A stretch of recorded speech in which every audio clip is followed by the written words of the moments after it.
Hello? Hello, we working? We live? Oops! You know... Black people.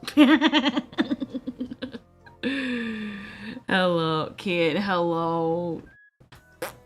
Yep. Hello, everybody. I was an idiot. I was dumb. I literally had the room open for like multiple minutes because I was working on stuff behind the scenes, more 2.0 stuff, because I want a fancy table, but unfortunately, I actually have to draw said fancy table, and unfortunately, I also don't know how to draw wood, so yeah. I can't believe the Kakuro project is over. Kakuro project isn't over. A little wet proxy average deer. Hey dear, hello. Hey dudes, hello everybody. Let me see, reaction viewer. There we go. There we go. Putting that in the title there, putting that in the title. Anyway, howdy, have you seen Summering yet? Summering? You're talking about that one. You're talking about the new Jin song that came out, right? The one where it's technically not the Kagura project, but the Kagura project saying goodbye. I mean, technically it's not over. He just has to wait until the contract is over because they like screwed him over. Yeah, that. Yeah. It's like, it's technically not over, but it's like over-ish only because like he got screwed out of his contract where he literally had to make them songs but didn't like the contract, but because he backed out of the contract, he cannot work on like any of the Kaguro project for like who knows how many years, I think like 20, I don't remember. I think it's like a couple of years from now, and that sucks. I hate manipulative contracts like that. Be like, I signed my property to you and we get to keep it. Why? What? What? We're talking about the Kaguro project. You see, I've gotten a prototype Punkle Pop. Interesting. Nice. Art time. Have you seen, was it? I'm going back. Yeah, so I accidentally opened up a room by accident. You let me delete this. Lovely 13 minutes. I couldn't explain, bro. If we thank you for the thank you for the head pats, bro. If we sat down and okay, so there are fandoms we've gotten into. Some of you Hatalia, some of you Black Butlers, some of you Homestuck, some of you Undertale, but nothing will ever compare. I guess if we really want to say it. There is too much to explain. Pretty much what Childhood Galaxy said. The Kaguro project is its own type of beast of explaining. Y'all have no clue. Y'all have really no clue.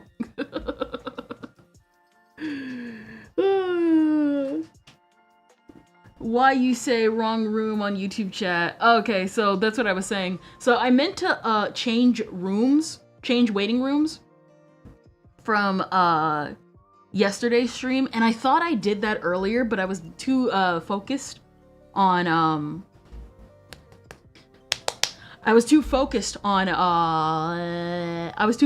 what I was doing behind the scenes, which is more 2.0 stuff, because something table blah blah blah blah blah.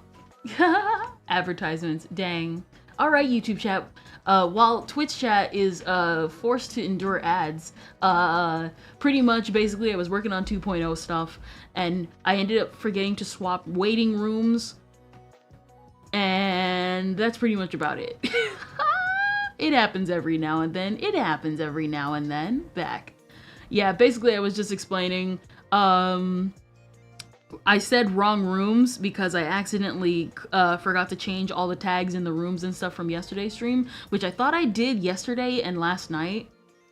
I thought I did that last night and earlier before stream, but no, I was just, I screwed up. The good news is that I finally have the design of my table fully ready. The bad news is I don't know how to draw wood or draw patterns, really. What was that sound? A deflated balloon. Your life is nothing. You serve zero purpose. You should eat a ghost pepper.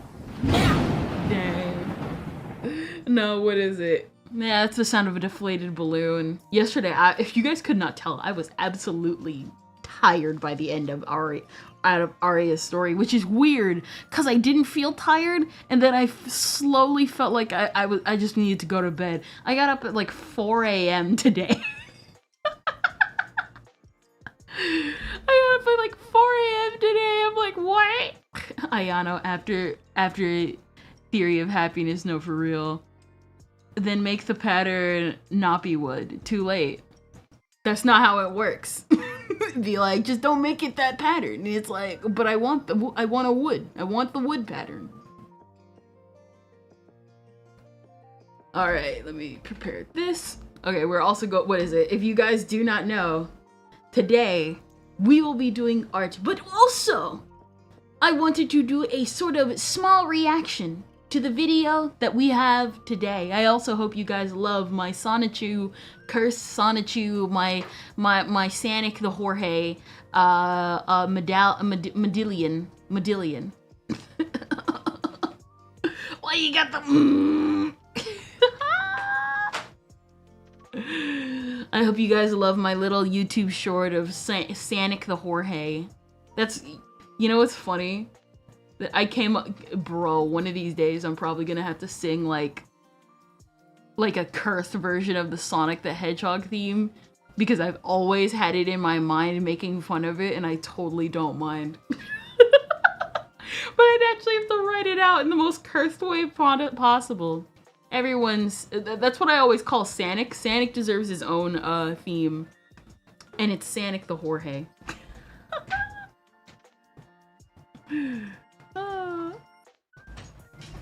You got this. So let's have fun time, shall we? Dang. I understood very little. Something. You know what's funny? Ayano's Theory of Happiness is actually what got me into Kagero Project. It also got me into Jubiphonics, so I can't blame it. I can't blame it. Hold up real quick, hold up.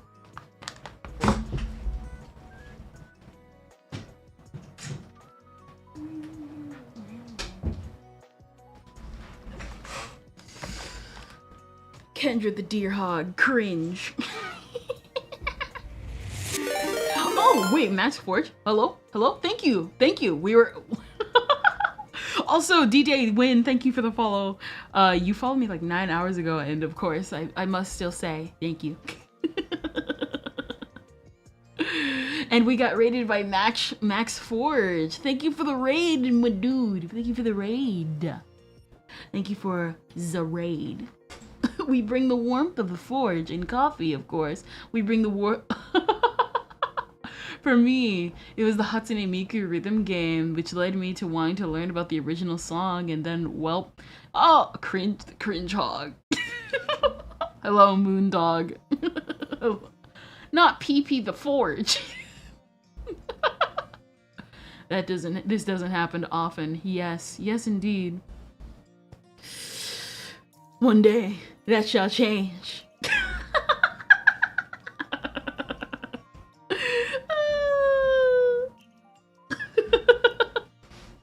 Not the posture jack. Thank you. Not get axed. Thank you for the raid, Max. Thank you for the raid, dude. Thank you. I hope you love my 404. I promise I was in my own stream raid. Trust me, I understand, bro. The amount of times I am delayed in my own stream. Anytime I raid, nowadays I just have to be like, I'm sorry, I gotta lurk these next couple of streams because I'm tired.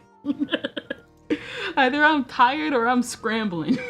Especially with YouTube's raid system, where you can raid on YouTube, but the issue is that it doesn't take you with your raiders at all. So you have to like scramble and like quickly dial up their name on YouTube and then join the raid. But lucky you, we just actually were about to tune in to the YouTube side, to desktop mode, because we are reacting to one of my viewers' videos that they made for me from the last time we played HoloCure. And I uploaded it yesterday. However, I did not watch it myself. But before we get started, I'll be right back.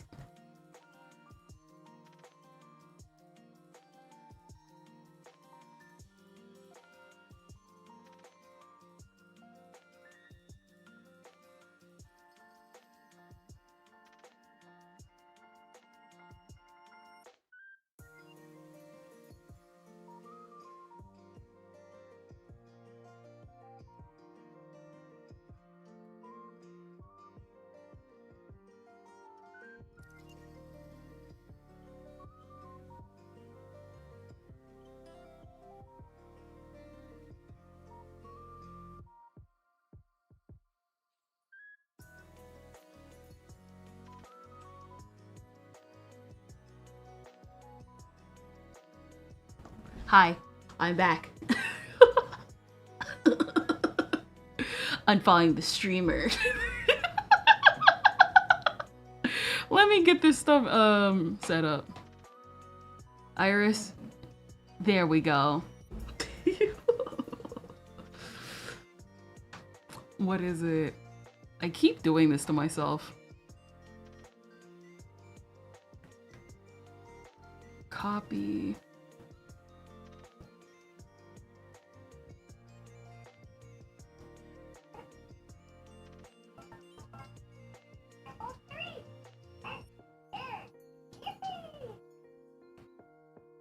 Remove. Remove.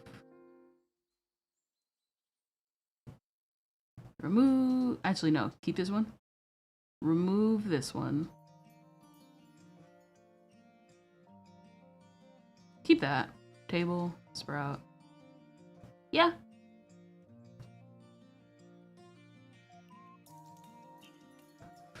There we go. Now we got two of me.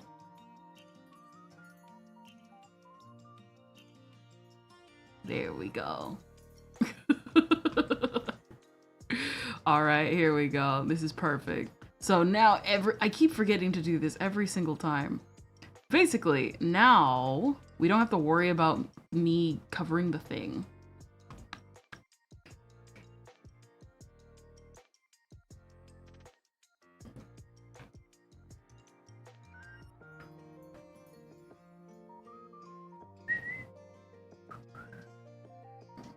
All right, in the first one, table, wait, you, table, me, there you go. Yes, the chair has beads. There we go, there we go. So you cloned yourself. Yes, now there are two of them. Three if you want to get technical. Got the wrong order of food and they refused to give me a refund. Bro, I brought the wrong, what is it? I actually talked about this yesterday. I bought the survival kit to animator survival kit, but it was like the wrong version because it was like about dialogue and stuff like that and animal movement, and it wasn't like the full actual guide that I needed. I refunded it today and they wanted me to do all these questions and they still didn't even give me a full refund. I paid like $20 plus shipping for that. And they only give me back $17.99, and I'm just like,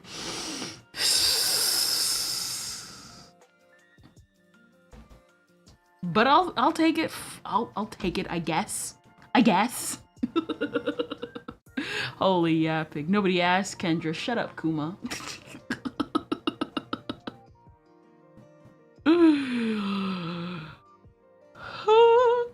All right, here we go. Let me turn off the background music and turn on the game audio. What? Listen, I'm a streamer who will tell you to shut up. Messy, hi. Hello, Lummer. Telling a viewer to shut up? Yeah, shut up.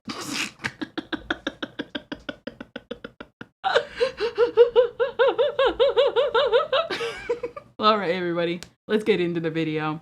Basically, to be honest, listen, if it needs to be done, I will do it comedically and seriously. Sorry, seriously. I'm clipping and saving. Sending the Rev. Not the Rev! Threatening me with Rev says this, I see. Joke's on you. It'll give me a boost in popularity. Oh man, but pretty much this video was made by one of our lovely viewers, Caligula Wine, as stated in the title. And pretty much, yeah. Give them a follow, their links are in the description. I think she's losing it. Do books have DLC now, or why is it incomplete, like, huh? So I think it's not incomplete. I think what it was is that it was original. It was like an add-on, like extra stuff. So there's like the animator survival guide where it teaches you the basics of animation. And then there's like the extra additions from after the original was published is how it looked to me. She lost it, and the Sonichu Battalion took over and quickly called the priest, or multiple of them. Ball and Wonderworld is the only game where the DLC is a book. And the sad thing is, you're right. Alright, everybody. Let's get into it, because I already know good and well we're going to be at this all day. Alright, everybody, say thank you to Mirai for this lovely video. I shall be reacting to it blind. This is apparently based on the Watame Chronicles. So the book is the DLC to another book. Yes! Alright. Let's go, Mirai. I'm kidding. For today, can everybody hear it? I'm gonna turn it up. This good? We shall be... Wait, what? Crap.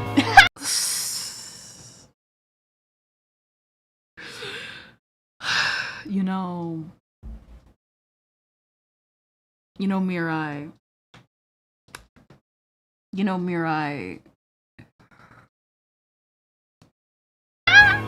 I forgot earlier, I was moving around and organizing a lot of stuff. And I was like, oh, I can just have the game on the top. And then I forgot, oh yeah, that covers my entire avatar. But yes, we shall be playing HoloCure. However, because of my lack of luck from last time, we only had 4,000 coins from the last time we did. What is the zoomer editing style? What is the zoomer editing style, bro? And not the four-finger Grinch one. Daily gotchas. And fortunately for you, I came prepared.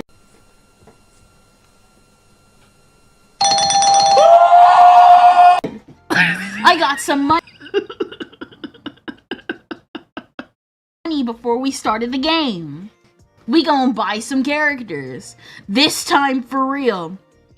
We're going to get my girl, Luna. We're getting Luna today.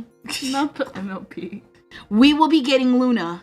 Listen, everyone, shout, everyone, praise, everyone, say it with me, Luna, Luna, Luna, Luna, Luna, Luna, Luna, we're going to get Luna, we're gonna get Luna, we're gonna get Luna.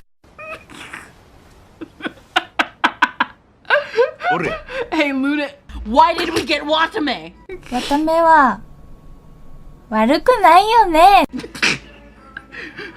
Luna Watame is not bad. She's not bad, bro. But at the time, I did not want Watame. We can do this. Come on. We do it. 5. いつなのらタム。 Yes! We did it! Guys, why do I have 3 Watames? Why did I get 3 Watame? Are you saying that if I did not do 5, I would have gotten like 3 Watames in a row? Yes. Guarger. Not the coronet. I already got Gura. Luna.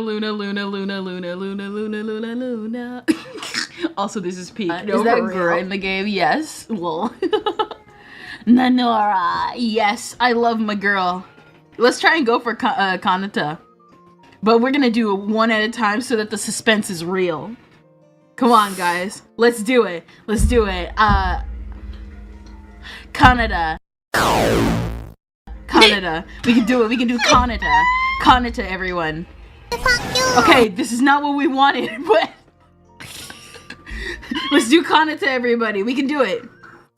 Kanata. Kanata. Kanata. I'm starting to get only a little bit irritated with Watame. Only a little bit. Only a little bit. Come on. Kanata. Kanata.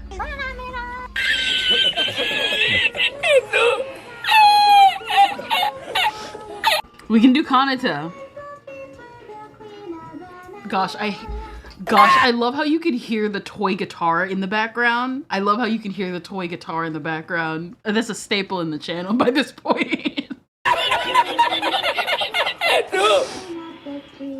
We can do Kanata.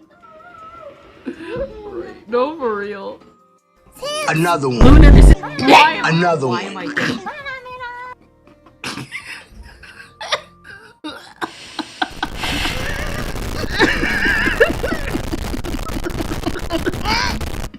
We can do it. We can do this, guys. We can do this. We can do this. We can do it. We can get Kanata.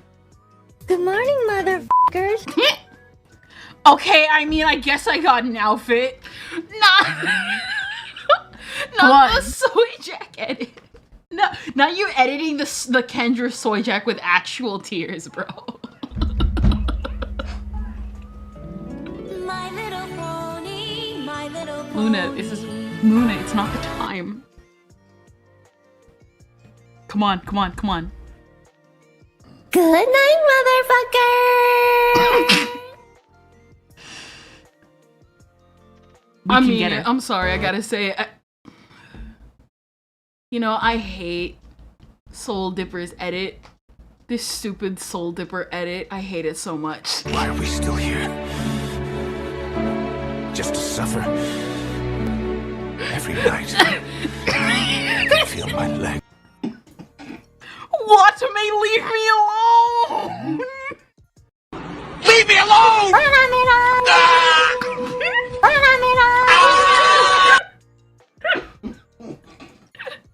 Please, please, please, please, please. Yes! It only took a lot of my money!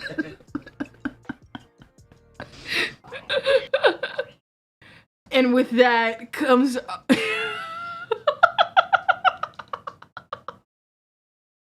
And with that ends a wonderful stream.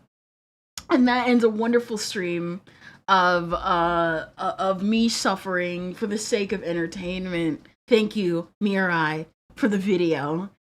Nice pulls, watermelons be upon ye. Skill biddy. Watame want to stay with you forever. But, you know, listen, I ain't saying this to be hard-headed, but unfortunately, Watame is not my Oshi. She's adorable, though. She's adorable, though. And it was taking too long. It was gonna be longer, but got tired. It was taking too long. Welcome in the day of editing, bro. Welcome to the day of editing. What is it? Background music. Welcome to my life in editing. I'm not even kidding.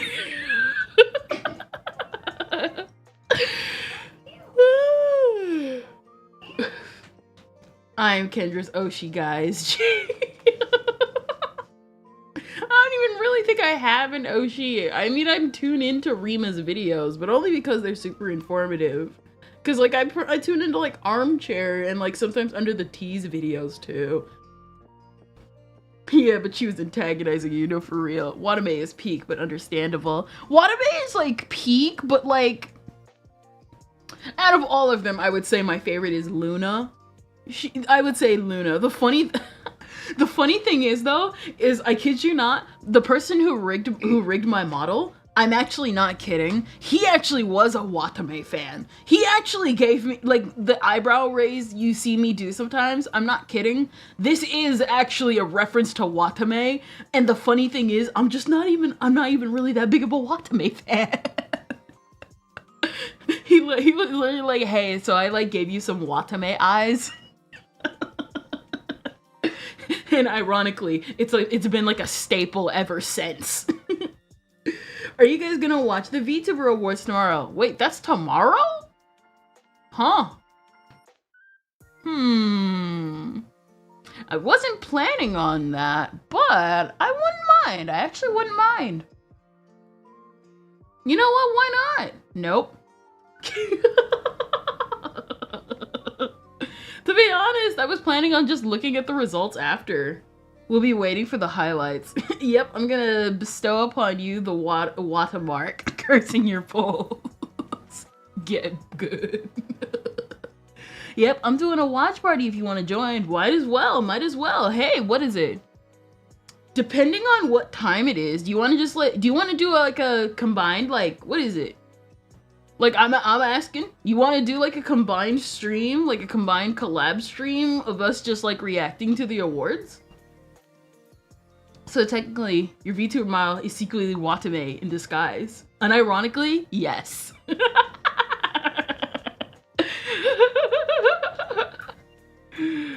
Yo.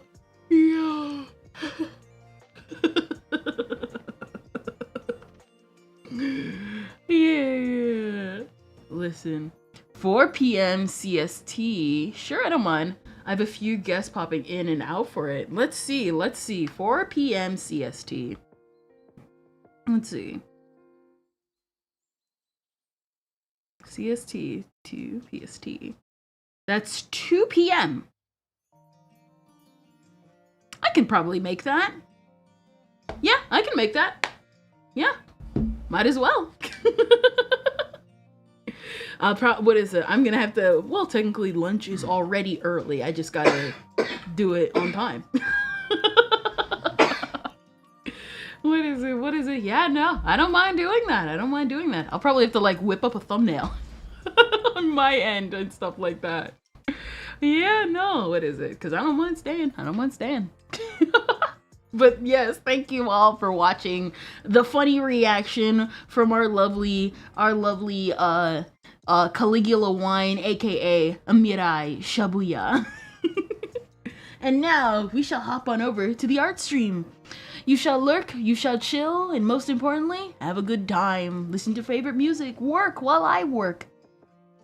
I almost exposed my VTuber avatar earlier. Oh crap, hold up. Oh yeah, that's right. Some of these are connected. I almost exposed my 2.0 stuff earlier, and that would have been a bad thing. There we go. Give me my chair. There we go. Bye, Sonic. There we go. Browser. Ah, this is from, this is when Zan, came earlier. Also, yes, I have been actually, I ended up finishing, last week's, challenge, which was getting the little, like, see-through thing. Turns out that, took a lot longer than I thought, and I'm actually happy that I did that all off stream. But pretty much she is finished. Yeah, she's pretty much finished. I had to like recorrect her a ton, especially in the eyes, because I've been following this one artist and he's like, hey, you gotta fix your eyes, you gotta fix this, that, and the other. And yeah, so her eyes are a lot more focused. And I also did the upper lids. Turns out, when I went back to the music video to analyze her, I noticed one thing, and one thing this actually goes into one of my projects that I want to do in the future, which is the Otaku Dream Girl. She has no eyebrows, just like the Mona Lisa. Is one of her pupils out?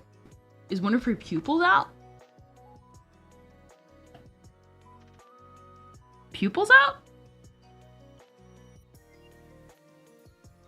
Wait, one of her pupils out? I don't get it. If you're talking about, it looks like her pupil is sinking inwards, it's because the eye The left one. Ah, so in when you are doing eyes, you have to do them in a certain way because it creates depth instead of like an empty stare. You know what I mean? So like notice how like in a lot of like when people draw eyes, it has a lot of depth. Will. Booba? Hello, Will. You're right. We did complete Booba. But yes, we did ended up finishing it, and I ended up experimenting off screen. If you can't tell, I didn't finish the sky, but I did experiment with the sky colors to see how that would work. As it turns out, I forgot that I had made the canvas super huge on purpose because it's not 8,000 like I thought it was because I wasn't paying attention. It's actually 1,000. It's actually 17,800 by 8,500, and I wasn't paying attention to that the entire time. And so I was wondering why my PC was going super slow every single time. Every single time I would open this up, and as it turns out, up here, if you can see my mouse. But, and I was like, why does it feel like my PC is gonna crash every time I load this in? It's because it is. It's because it is on the verge of crashing every single time. Big pick. No, for real. So today we're gonna be focusing on the lilies. Today has ironically been a flower day because on my 2.0 table, because I've been, so what is it? So I eventually plan on changing this table out with the 1.5 table that I have. I'm gonna change it out with the 1.5 table, but then I started, and so because the 1.5 table was going to be the original 2.0 table until I noticed a lot of like art skills with it. And so the funny thing is that when I went back to the 2.0 table, number one, wood. It's pretty hard to draw. Oh man, art looks sexy. You're right. It's supposed to invoke sexy melancholy. And to be honest, I think I did a pretty darn good job. Also, this was the eye alignment that I did off screen. That's also eye alignment, and that's eye alignment. I did a lot of eye alignment off screen. Put that away. There you go. I did a lot of eye alignment and moving stuff around off screen. No, but she's supposed to invoke that like, what is it? That's what I was saying. So I noticed as I was sketching her, when I was drawing her, and when I went back to the original music video to see if I was missing anything like major that wasn't like a stylized change. Like I stylized changed her outfit to, instead of this specific type of ruffle, I made it more kind of loose type of ruffle. And what ended up happening was I noticed she doesn't have any eyebrows, like at all, like 0 eyebrows, like Mona Lisa, she has no eyebrows. And I was like, that has to be intentional because for years, and I mean years, I thought she had eyebrows because she is so expressive. When in actuality, it was actually just the lids of her eye. It was just her eyelids the entire time. And I'm like, wow. That's how you do expressions, bro. Because she's like super expressive when the expression comes in. But even then you can still sense her expression even when she's not expressing anything. Because like pretty much like what I've learned from like Japanese media is that like in American media, our comedy is focused on the mouth. Whereas in Japan, the comedy is focused in the eyes. If you like really notice it, you like pick up on it like pretty fast. And so I was kind of like, man, that's like really, really expressive when you like really look into it. Let's see. And so I was like, okay, am I doing a good job? And I feel like I did a pretty good job, like capturing her expression. For the most part. I feel like I can do a lot better, but that takes work. over time and over years, because let me tell you, this ain't gonna be the last time we draw her. Not right now after this illustration, but it's gonna happen again in the future. Mostly because I already have a couple of illustration ideas. I want to draw her a lot more in the future. And hopefully a lot faster too.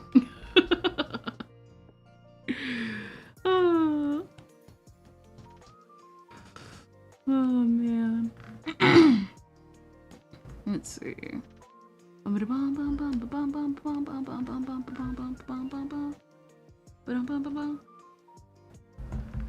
Let's see.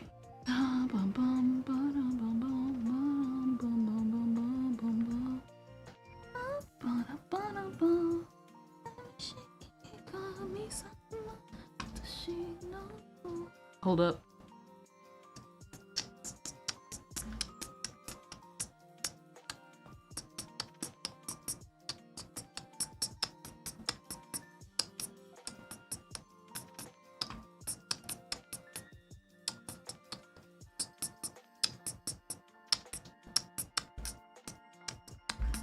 I'm opening up more references because I needed more references for the apple lilies.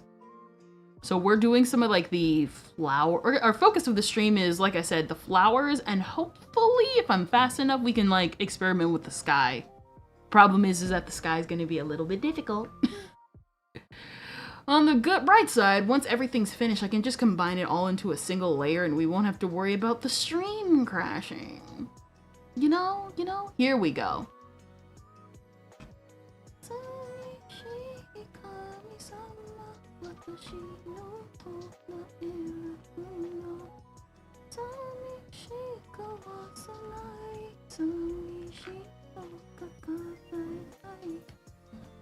Here we go. Where is you? Where is you? Here we go. Man, can you imagine trying to replicate this? It looks like torture. I can confirm that it is. Oh man, I can confirm. I can absolutely confirm with you. It is torture. It sucks, but it's worth it because I really like drawing her. The funny thing is that I keep raving about drawing her, but like I genuinely do mean it. This is actually my first time drawing her, ever. I've never really drawn her. I think I only ever drew her maybe once. Or I can't say really if I have. I think maybe I did draw her with my old like hamster style, but like I can't remember. No, I didn't. At that time I was going through like a drawing transition phase because I wanted to, back then, I wanted to make my own anime. That it didn't succeed. Mostly because I wasn't sure if the idea was good enough. Back then, when I was like experimenting, I really wanted to learn to animate. But now I'm learning to animate now. At least a little bit. To be honest, I have a couple of animations that I have made that I didn't need the guidebook for. But you know, like you always want like the foundationals so that you don't have to waste, quote unquote, waste time. You know? To be honest, I think like Dayako Girl is definitely an inspiration for why I want to animate, because I would like to animate her more. I would like to actually learn to animate, mostly because I want to get projects off the ground without having to wait and like wait for pay. Because in the amount of time I can wait to pay someone, I can just learn. What is it? I would say Dayako Girl, Vivinos are definitely inspirations for why I want to animate. It takes a team, but man, sometimes you just want to independently animate. Maybe I'll do that for a stream idea. I totally would do that for a stream idea.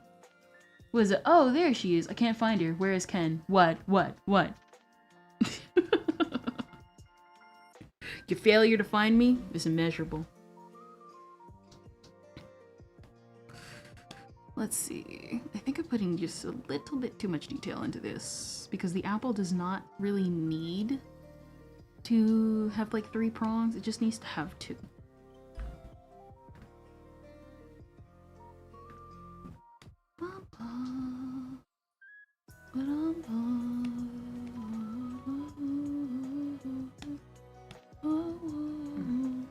What is it?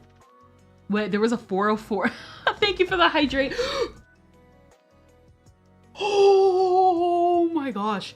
Oh my gosh. I almost dropped the okay, so I have this like tall cup that I got for my birthday like a while ago, and I almost knocked and it thankfully has like a lid and a straw, but like I almost knocked it into the stream deck. I'm like, no!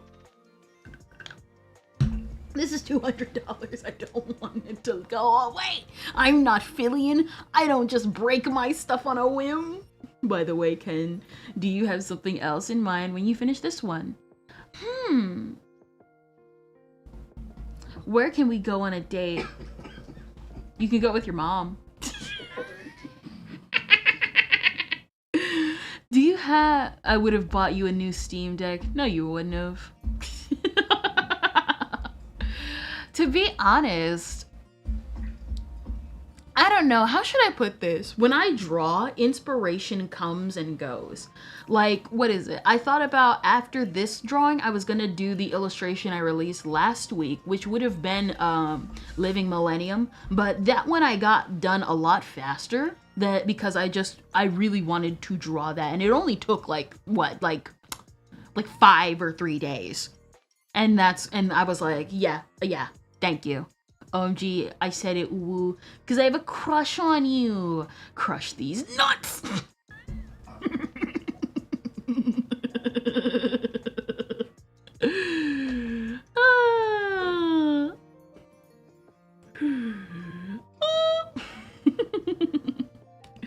Let's see.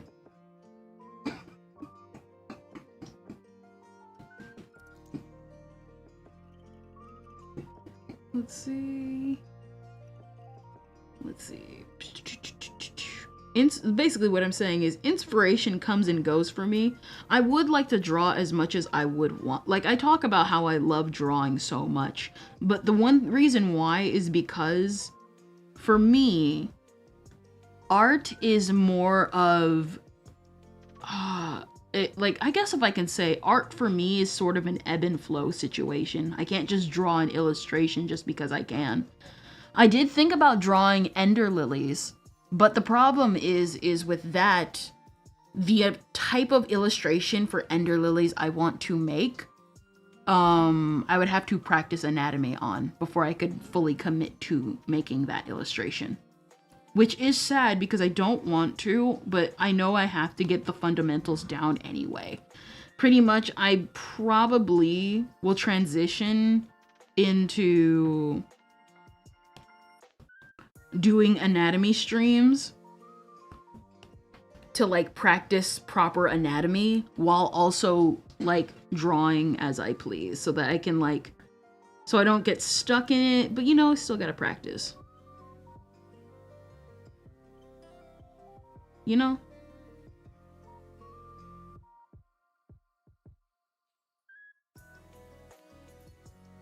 Ugh, these lilies are so crazy.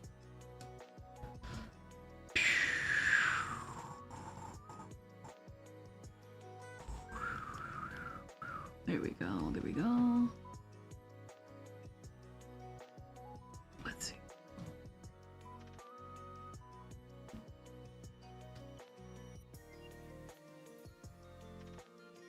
There we go.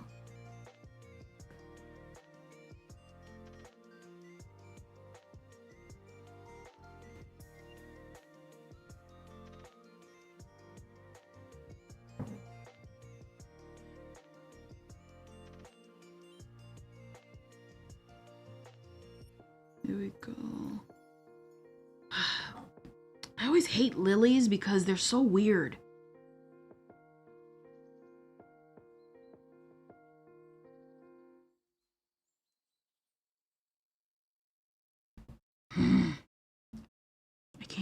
see.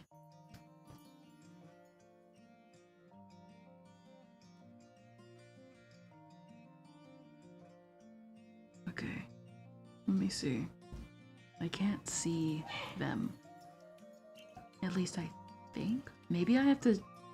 Okay, okay. Treat them like how you treated the lingerie.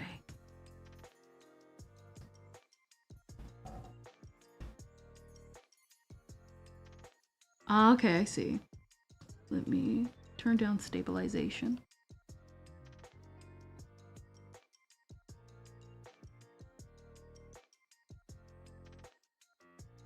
There we go. Now we're starting to get something done.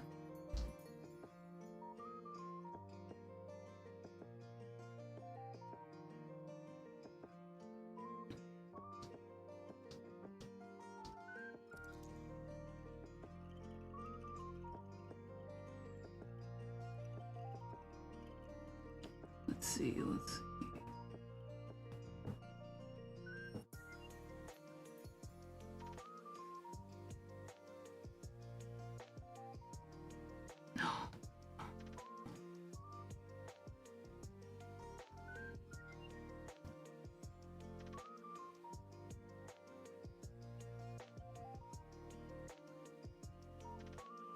Am I not doing it right?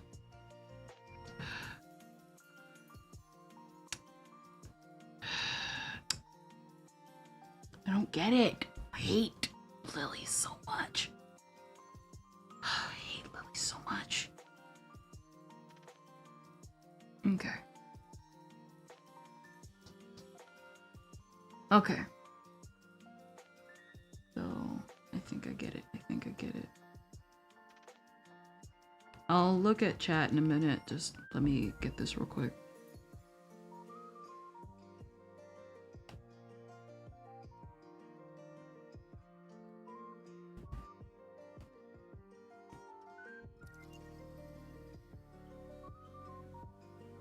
Okay.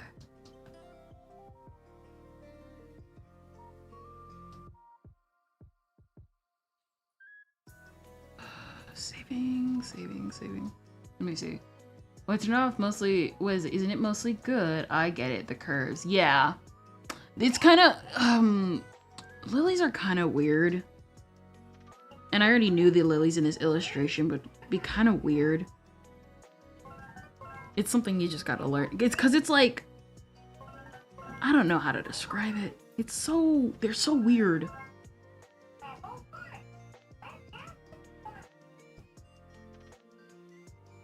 Here we go.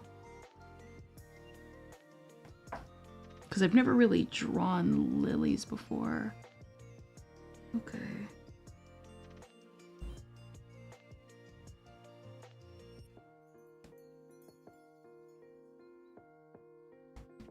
All right, there we go. I think I'm understanding a little bit. There we go.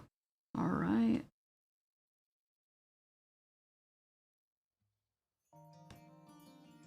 Because I don't want them to just look... What is it? Because it's like, I don't want them to just be lilies. I want them to look good. Because if she looks good, you know what I mean? If she looks good, then everything else should also still look good. You know? Whew. All right.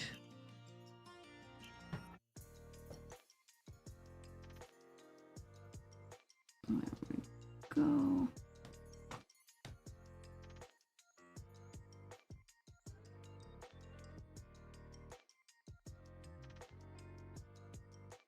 There we go. Yeah, we doing it.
I hate lilies.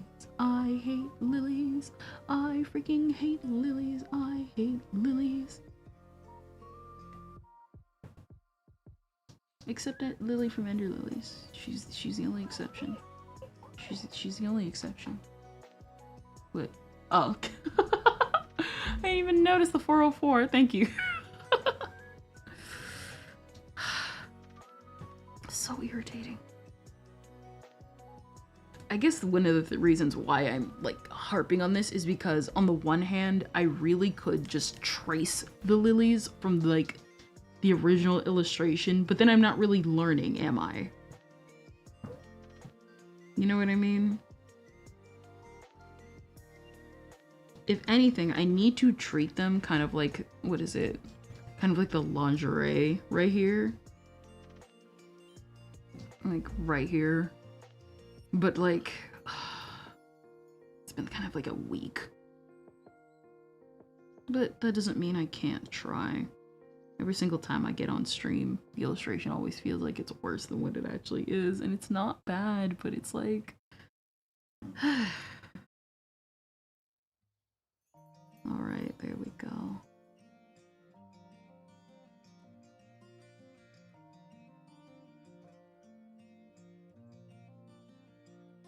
There we go, okay. Alright, now I'm understanding. Now I'm understanding. Granted, I kind of hated the lingerie last week too. Gosh, it's all so freaking annoying.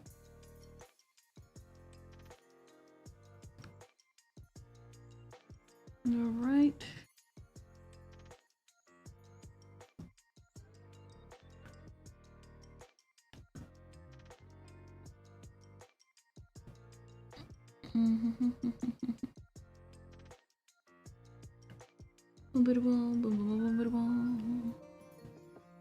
There we go.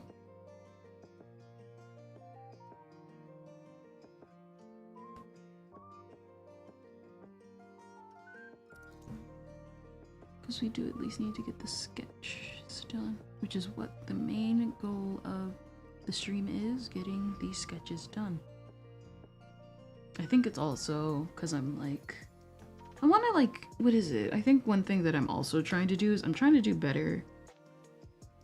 So I guess like one thing that if you guys notice my movements are kind of weird, it's because I've been slowly tapering off stabilization for my artwork so that I can get a better grip at what I'm drawing. Because when you pull down stabilization, like I said, you have a better grip of what you're drawing and you're not relying on straight edges the entire time, you know?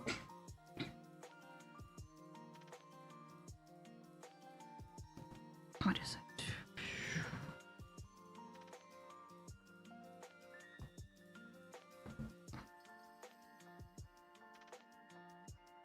There we go.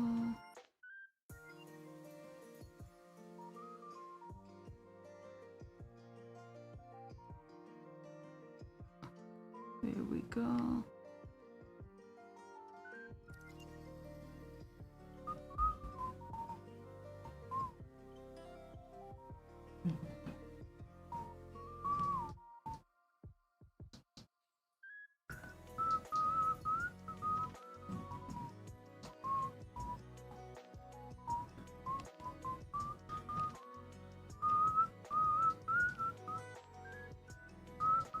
Got it, yeah. So I've been, the reason also is because I relied on stability so much that it would also slow down my progress. You know what I mean? Cause like, what is it? I've been using stability for probably how many years by this point? Probably like 4-ish years? 4 years. At least like, no. Yes. Somewhere around 3 to 4 years, yeah. Because for the longest time I used the pencil tool. And then when I switched to the pen tool, that's when I discovered stability. And I swapped that out like 4 years ago.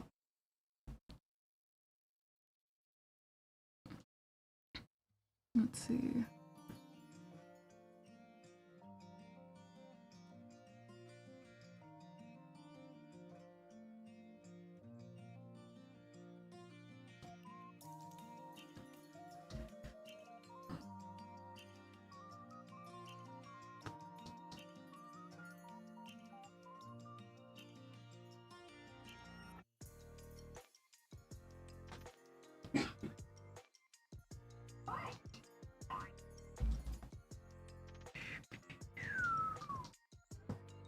like.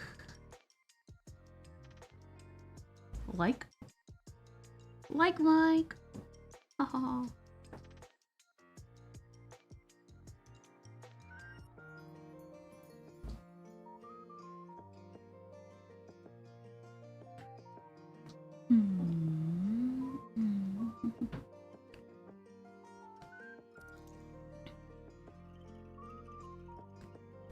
Is it okay to rely on it a lot? How should I put this? With stability, it's the fact that you can rely on it, but your movements will be slow because you're relying so heavily on it. Because stabilization is also kind of a precision type game. Because when you so what is it? How should I put this? When you are on stabilization, what is it? What the? Oh.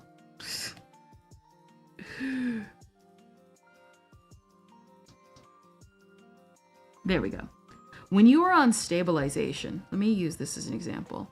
This is what it's like when you have zero stabilization. When you have 100% stabilization, this is what you will have. You see how it forces my movements around and I cannot have precise precision? Isn't it better to hone your precision? Yes, but the only way you will hone your precision is if you turn down stabilization. So like, what is it? This is the type of stuff you will get with so what is it? You will not get quick movements unless you hone your skills. And that honing your skills requires you turning down stabilization, not turning it off 100%. I am using what people do by keeping it around the 30s and 40s. Because if you keep it around the 30s and 40s, it's half free-handed, half stabilization. Hi Kendra, sorry, I was gone for a while. I was in...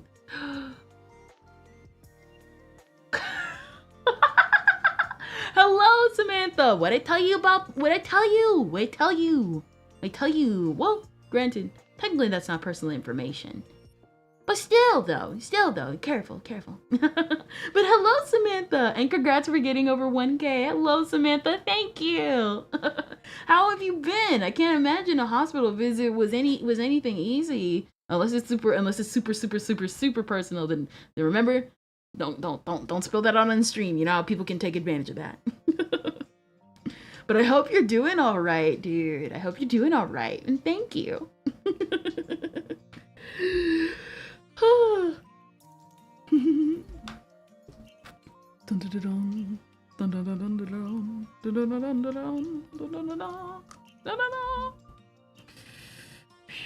What is it? And now... Okay. Wait, hold up. Where is this one?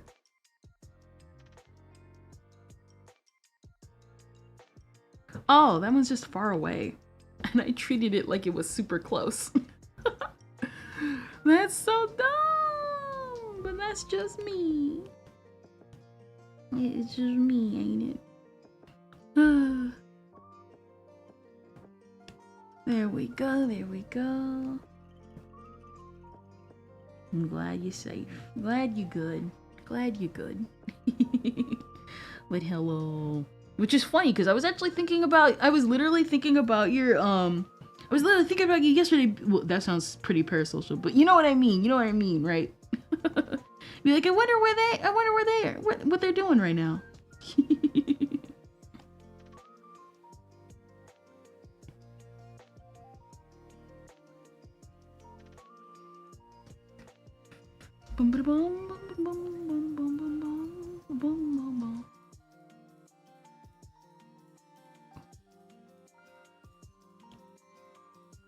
There we go. Oh, I forgot I have it on 100 stabilization. Here we go. But yeah, that's what I was saying. When it comes to stabilization, you have to have it balanced. Usually having it in the 40s range where you still have free hands, but are also but you also have still a bit of precision is the best way to go, because again, if you're too free-handed, you will learn, but it's gonna take it's gonna be kind of like, I guess, sort of kind of like pens and paper. It's gonna be like pens and paper type scenario. And then if you do full stabilization, you'll be like me, where every stream lasts like 5 hours on a leg. you know?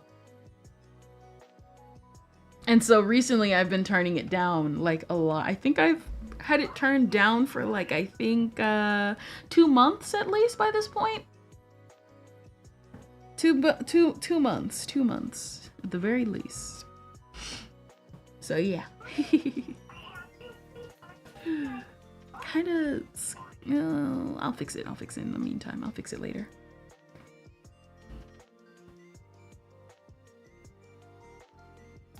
Let's see.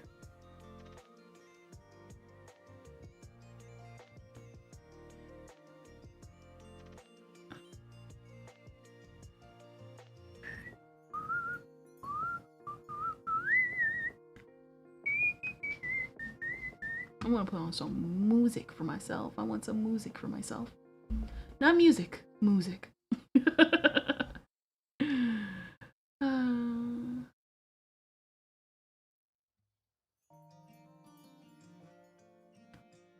I want to play Ballerina JPEG.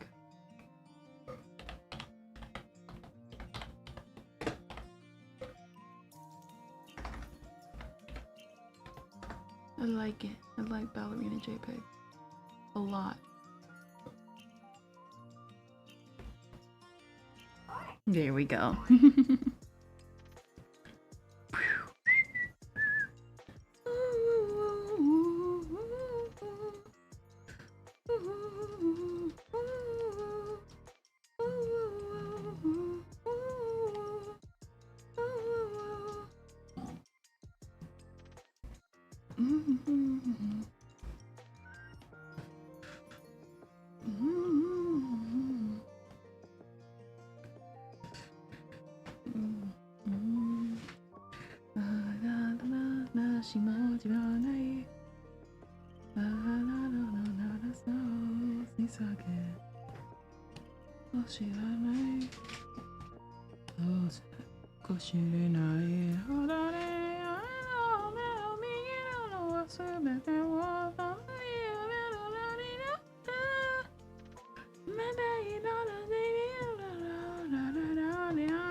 I don't watch streams a lot, but yours is the actual stream I enjoy watching, but I normally go to sleep after 20 minutes because of work and stuff. Nah, bro, it's understandable. Listen, I don't expect you to stay the entire stream, but always stopping by and saying hi is cool, mostly because I gotta do the same. It'd be ashamed if I demanded of you what I don't even do myself. Be safe and amazing art. Thank you, Samantha. And you be safe too, dude. I can't imagine, like I said, even though you can, what is it? Mostly just because I always want to protect people and I don't want them to like fall into the traps of where they say something and then people like hurt them with that information. And it limits like, I guess it limits parasocialism. But mostly, you know, always be careful, always be safe.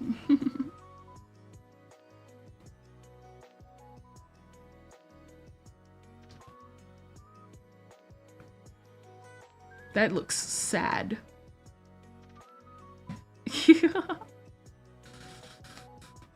Nah. You always be safe.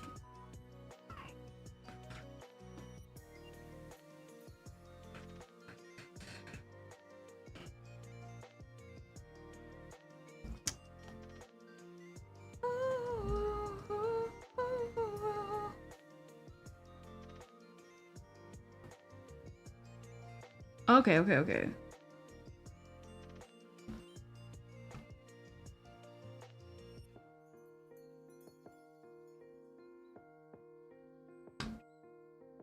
Ooh, I wanna watch this one. There you go.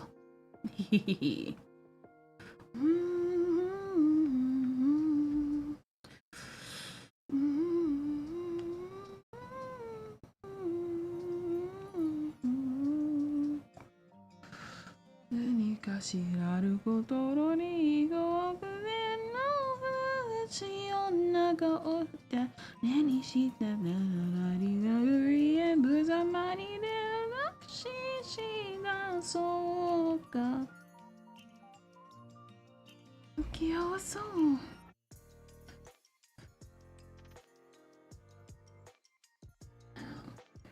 許される方は腕をパドレも見とれちゃう女せしら因がまとな難いか Do any of you have the new Twitch UI layout? I do not know. I barely go on Twitch. I wouldn't know. Was it good luck getting something out of me? I'm not even I don't even post shtick.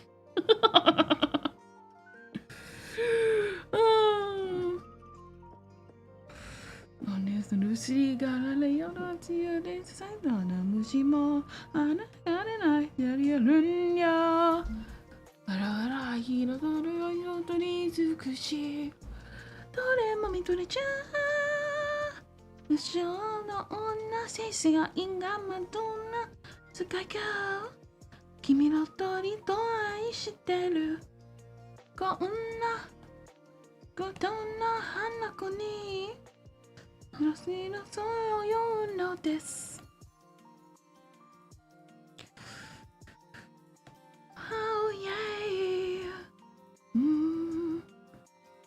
ビバ色降りたけてないで白い色をしてのいたけてないで流行りの私は星なの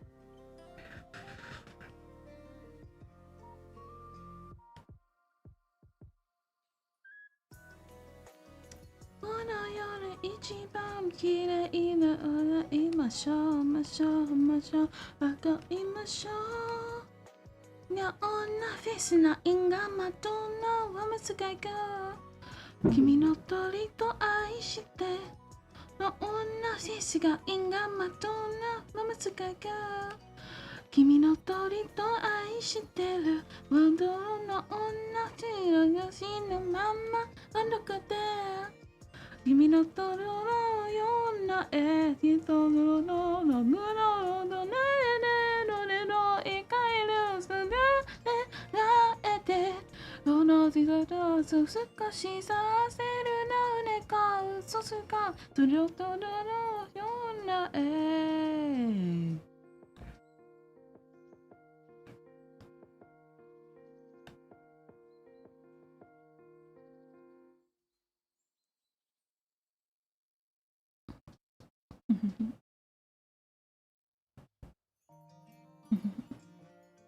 I like how it's really reminiscent.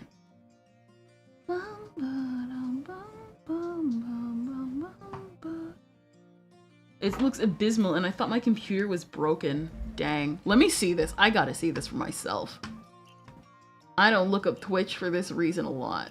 And I'm logged out.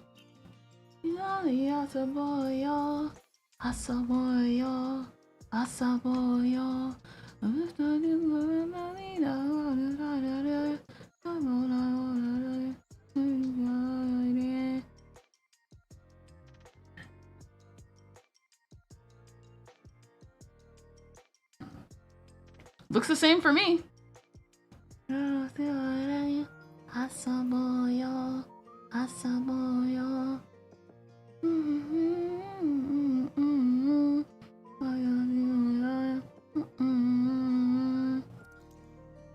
It's a beta thing that was only rolled out for some viewers. I googled it. Okay. 「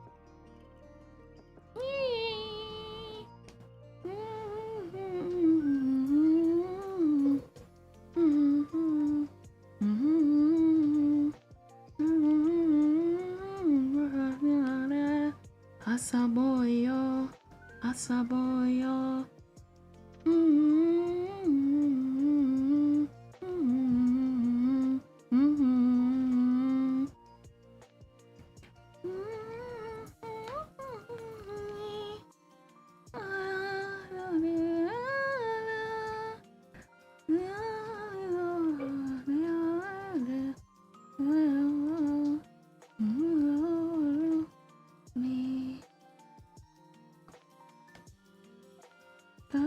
遊ぼれる遊ぼれるでも歌い遊ぼれる遊ぼれでも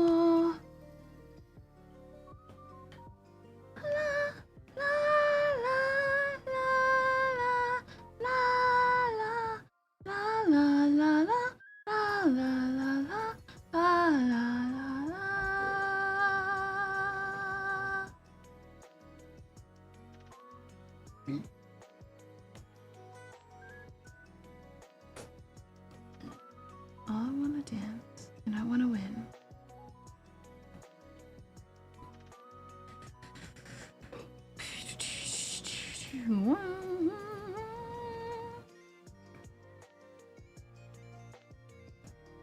Okay, look at our eye, starting night out of the yo. No, I Camila da Yurela shira hiro suino ai da re da da na hu ai de da yagi akara ari de agenai da shi ah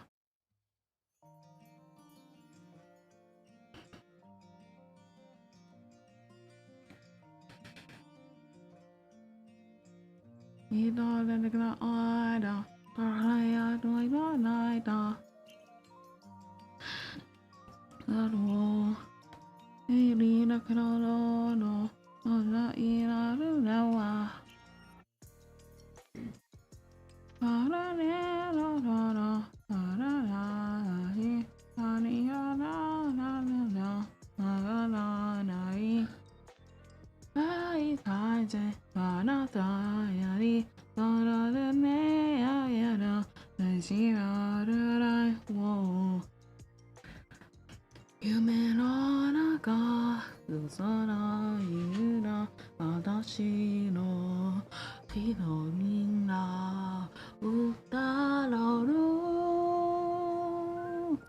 ういや強いな嘘なやないで誰よにたらぬあらなで今だら日が咲いて愛は助けだろ探しれよあまり楽が減らない羽になるよく身をつけて愛なよら液晶へ愛でやけろあららすねでのいいな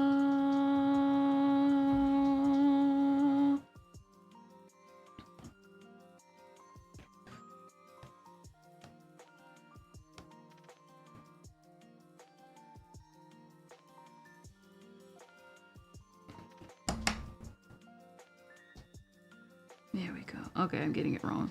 I was wondering what I was doing wrong.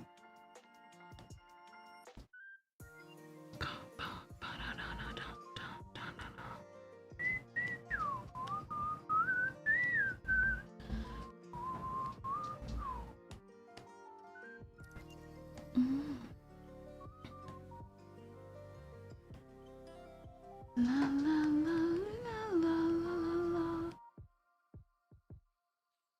As it comes down, he's a title to I don't like a woman. Let us say that you are set.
明日の世界はあろうに見られなろういいいだけだ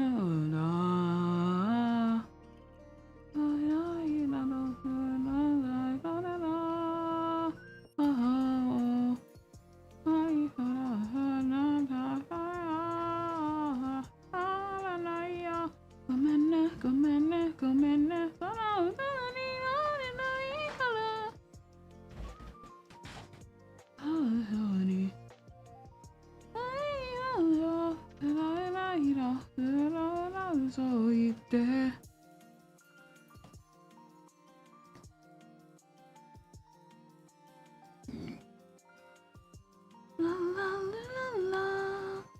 ララララララララララレイyeah. Dang, this came out just weird. Okay, so do that.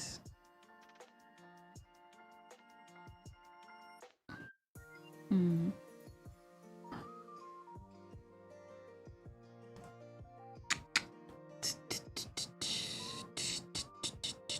Yeah.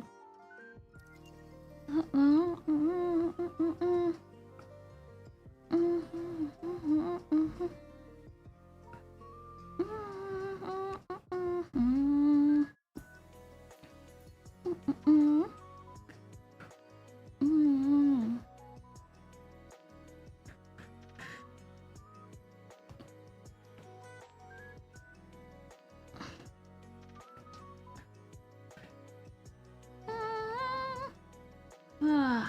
わかんない。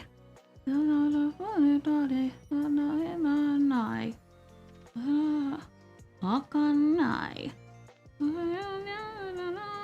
Your breaks up now. Oh, give me your breaks up now.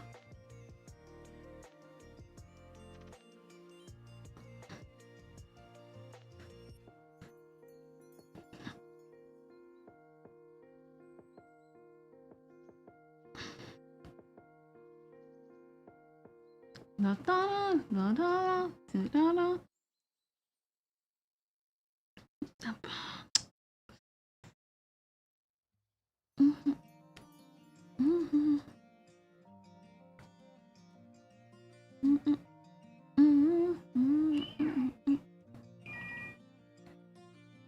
Ah, わかんない。うらぼりほり聞からない愛。わかんない。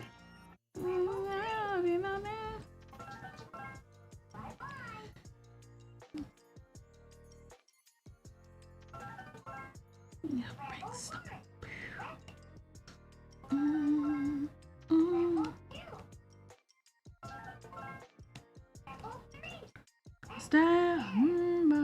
Bright. Stop.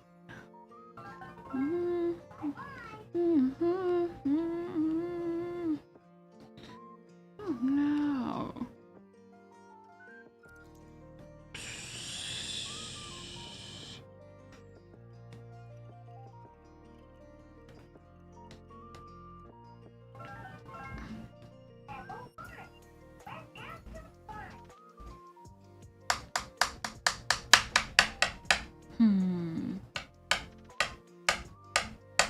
Your breaks.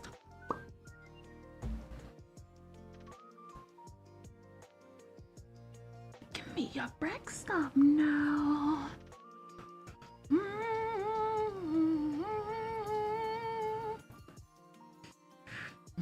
Mistake, my break.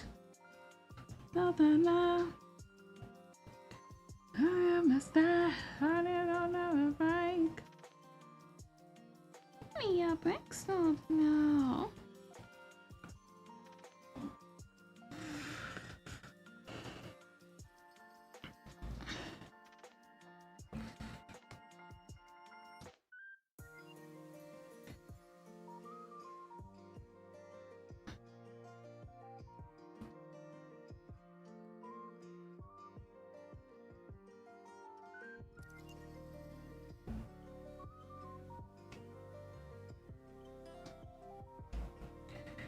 新しい気を思い出したら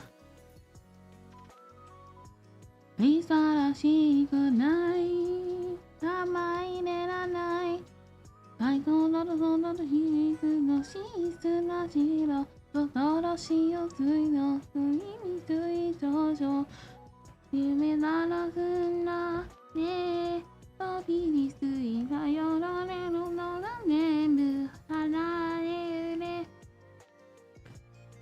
いらないだけ何も何もないからやらな声で踊ろすでそんなになすなすな手話のしゃぶしゃぶには何を手ながないなくらでねすすれるならあむしゃぶどうではそらならわに進んでいる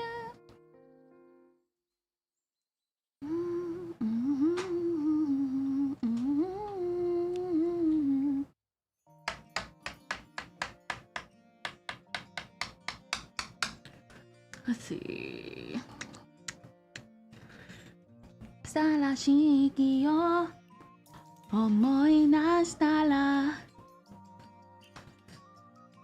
いがらしくない甘いねらない最後などの秘密の姫様あっそなとろしよどうぞ見ないどうぞできるのでならないねねいびついなよねのなねむ穴で焼く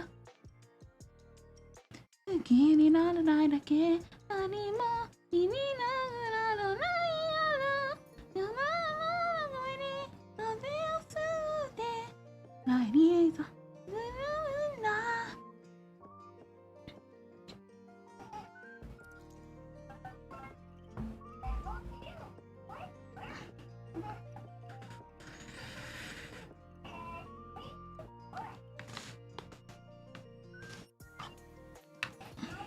誰も見せないで優しい話のないでわびしい心は心でたら僕の手ので知れ好きになってないだけ何も意味なくならないから犬の声で雨を吸んで本来の意は水が澄んださよなら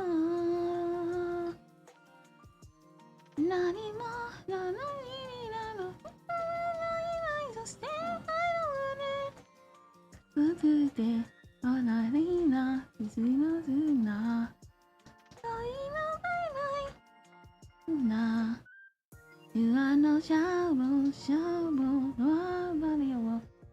Money I could all this is not shadow, shadow, oh no no no no no no no no no this is something I do.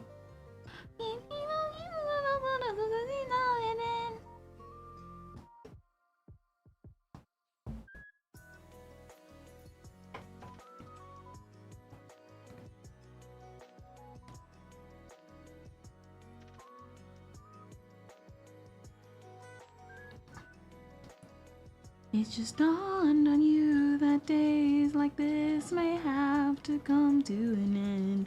Sooner or later you'll just have to taste the rain. Now look at you working so hard on everything that's not yourself. With some those who back you up, and it's been else and take you down. One too many seconds in the rain will make you realize this ain't the way to be. Now will I protect you, warm you forever, drown the sea of street lights and underneath the waves. No, to float onto the surface. You're never gonna miss this.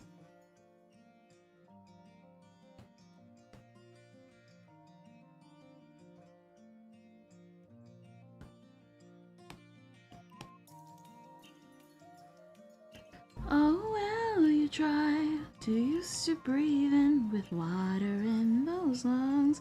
Is in the end we're all just failing to taste the rain. Now look at you working so hard on this time nothing but yourself. Do you have something left to prove? Yeah, one too many seconds in the rain will make you realize this ain't the way for you. Now go out and protect you, warm you forever, drown to see its street lights and underneath the waves. Oh, so float onto the surface. You're never gonna miss this.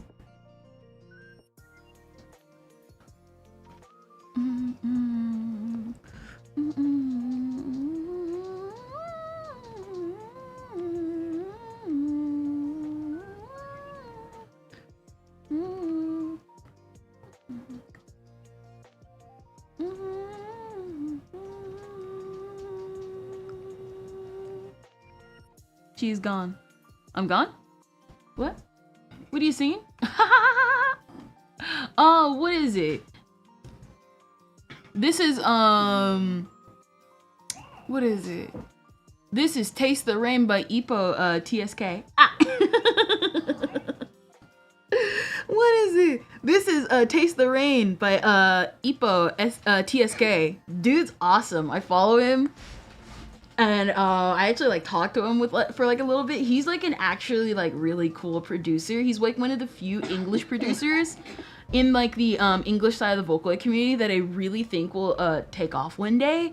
His like main motif is early 2000s like, you know, what is it, like early 2000s music, you know, that one like that, what is it, like, how do I even describe early 2000s music? It's like that feeling combined with present and nostalgia at the same time. It's like that feeling you have long ago, but it's like now it really is long ago because the 2000s were so long ago. I'll put it in like chat for you. I'll put it in chat for you guys because I genuinely think you guys should like listen to his like stuff. Y2K, I guess technically, yeah, Y2K era. Also, hello, drop the baton. I guess technically, yeah, it would fit into the Y2K era, like stuff like MTV type of stuff, you know, but like not like you'd have to listen to it, kind of, I guess, like early Taylor Swift-ish type stuff. There's been like a rise of like people like genuinely embracing the early 2000s style of music because it kind of like mixes, you know? I think, what is it? for me, I think every time I describe the early 2000s, it is the era that had no identity because it was in between the 90s. It was a transition period where it was no longer the 90s, but the 2000s are so early in. And that's how I would describe that's how I would describe it, the era with no identity. But now it is known, like, the 90s, I guess, was the nostalgia era, but it's more of like embrace, like, how do I even describe the feeling of the 2000s? Because the 2000s had a very specific feeling to it that was not nostalgic, but was not current. Yeah, you know? Really, really good. Also, this is like Eleanor Forte, the Vocaloid. I totally recommend following his stuff. He's like such a good producer. We Alive era? Yeah. I guess technically, yeah. The We're Alive era. Oh, I forgot he made a big music video for Though I Fear, I Still Walk. I forgot. I'm gonna listen to that. Mostly because it's one of my favorite songs from the See Ya Later Stratocaster album, which is also what Taste the Rain is from. Like, the full album, like, again, what is it? He animates, he animates, he makes music, and he knows how to use Blender, and on top of it all, he's Indonesian. Oh, man. 2000 to 2002 is, I guess, the most era of all time. No, for real. Because even, like, when I look back at the 2000s, I look at it fondly, but not, like, nostalgically, you know? It was just the era that existed. And then, I would say that era came to a close at around the time Adventure Time came out. So pretty much from the 2000s to 2009 was the in-between era where it had an identity, but it did not. But then it started developing an identity that would go on to be the 2000s, like the Wii and stuff like that. Like the Wii and everything else, like, was getting big and, like, really taking off, you know? I guess technically the Wii is a part of its identity. It was like I said, it was like the era where everyone was like, we gotta find an identity for ourselves.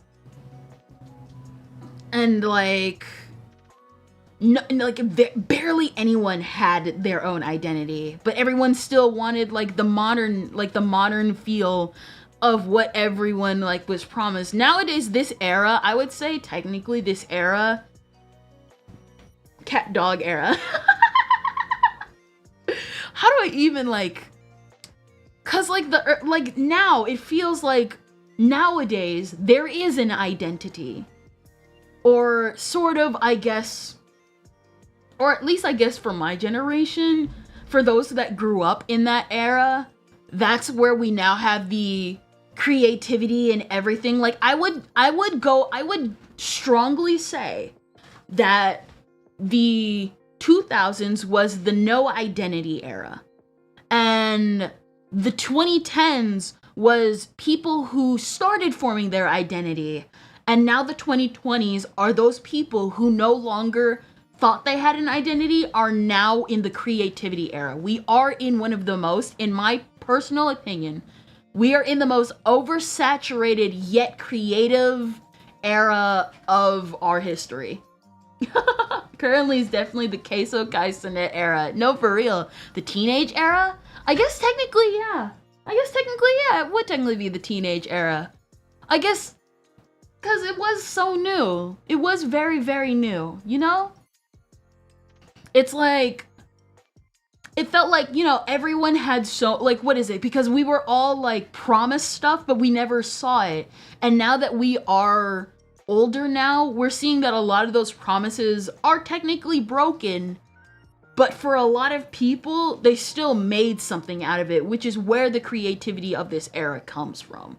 Is all the creativity good? God, no. But it's definitely, we're definitely there, you know? We're definitely there. Cause like, I would say like what is it? a good example is like, you know, how like all the YouTubers came up, like, you know, like PewDiePie, or in my case, Kikuo. People who were told like, you can make it, or you can be creative, and they made something out of it, and now they're benefiting and profiting off of it 10 years later, even though at any point they could have either given up, or they could have been like, this just isn't it for me. And a lot of the people are benefiting from it. What makes me sad about this current era is that being disrespectful is such a big part of the era. It really is disheartening to me. That I actually will agree with. I think a lot of it does have to do with the fact of like a lot of people, because of the promises that were made, because of the overcompensation of the lack of promises, you know?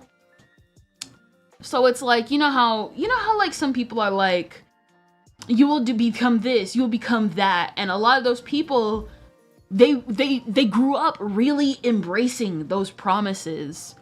But the problem is that when they got older, before even this generation, they got angry. Or even this generation, actually. They got angry, and all they can do is take it out on people. But that only fuels more of what the pain of what we had to do to grow up to get to this part of our lives. And unfortunately, not a lot of people make it. But for the people that do, you always just gotta keep moving forward anyway, you know? You know? I'll be right back. I have to use the bathroom. I'll be right back.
Oops. I'm back.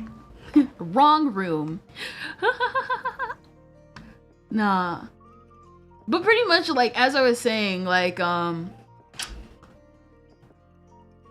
like I said, well, I believe as well, second generation Evolve is in now o'clock. See ya. Have a wonderful rest of your day. Have a nice rest of your day. Drop the baton and have a good time. Have a good time, my dude. But yeah, to be honest, it's like, I don't know. I always think about the early 2000s sometimes because it's always confusing, because it's a confusing era. A confusing era of no identity that ended up benefiting people who wanted to make something out of it, you know? And I like the 2000s for that because it was like for the children that did not know, or the children who were lucky to have a not super terrible life, it was a moment of peace for a moment. And then nowadays, it's like, for a lot of people, it's turmoil and chaos, but it doesn't feel like turmoil and chaos. It just feels like we're probably gonna go through another identity crisis era again, you know? Like, I felt that way looking back at it, and then probably someone in like a couple 100 years is probably gonna have their own identity era where it's like, what do we do now? And then they grow up and they go on to be creative themselves. To be honest, I would love to see that generation one day. It always happens. It always does. Because now the people are benefiting from the fruits of their labor now. And then in the future, it's gonna be the same. Though I fear I shall still walk. And I want to listen to this one.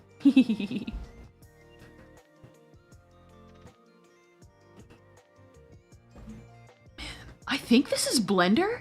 This has to be Blender. Man.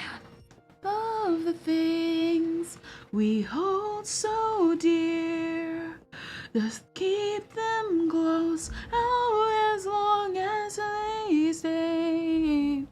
Before my nose regrets it, and before my heart regrets, when you let me say some notes, then as you sleep, I'll join you in a bit. As if so for one, as if lost in space. This world can still be so beautiful.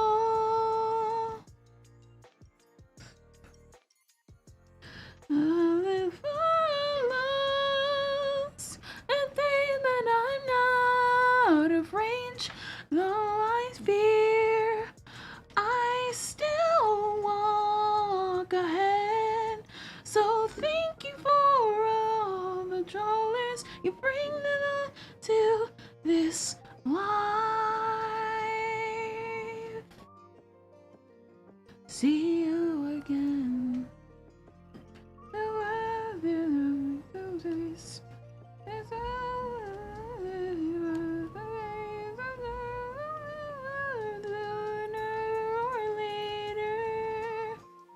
That you worry about me, that is full, but frankly, it's a way for someone like me. And it's so slow, as if lost in space. This world can still be so beautiful.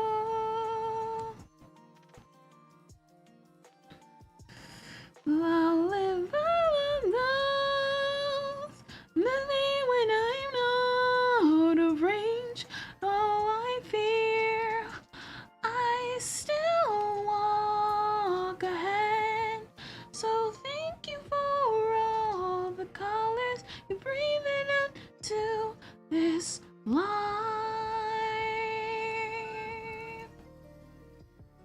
See you all the time.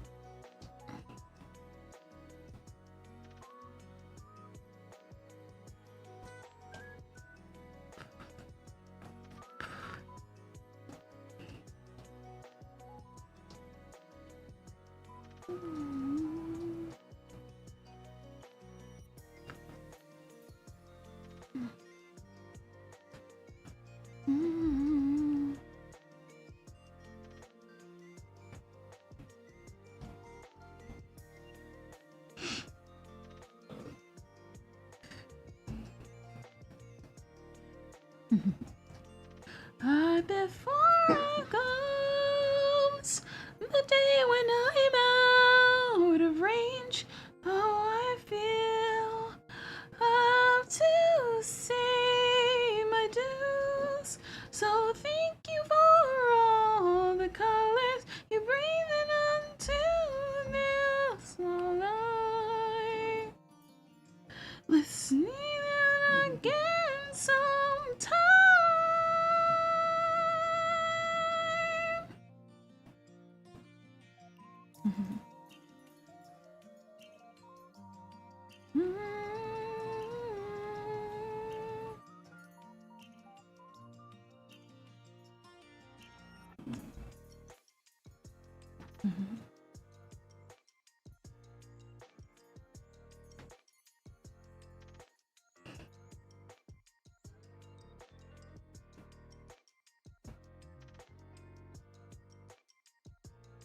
One day.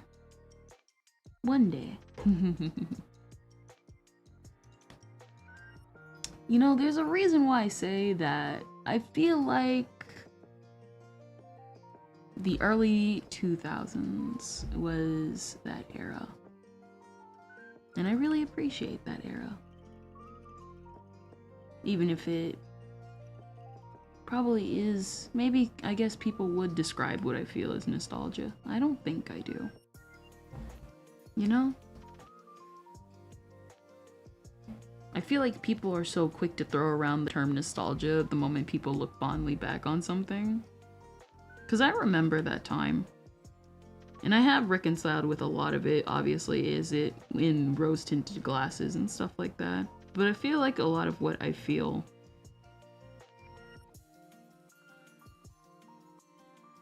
is genuine about the era.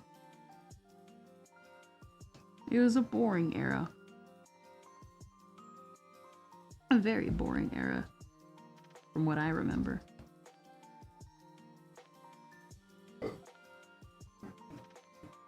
But it was enough in an era that makes you appreciate it, you know? Sometimes you gotta appreciate the boring era. Once you appreciate the boring era, everything else sort of falls into place, you know? Hehehehe.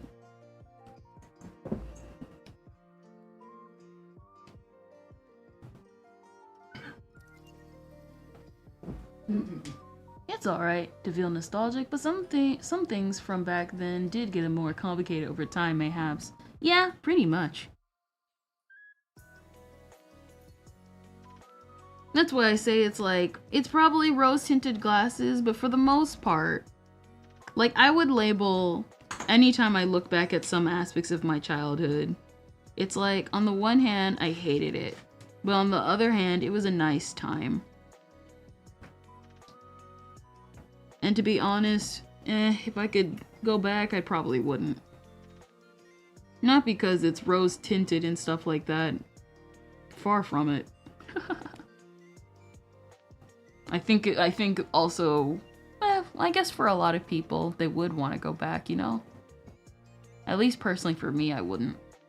Well, maybe for certain aspects. Though that would probably be within the last 6 years? 7 years? That's probably how far I'd go back. And even then, I probably wouldn't even want to go back to that. You know? I should shrink this.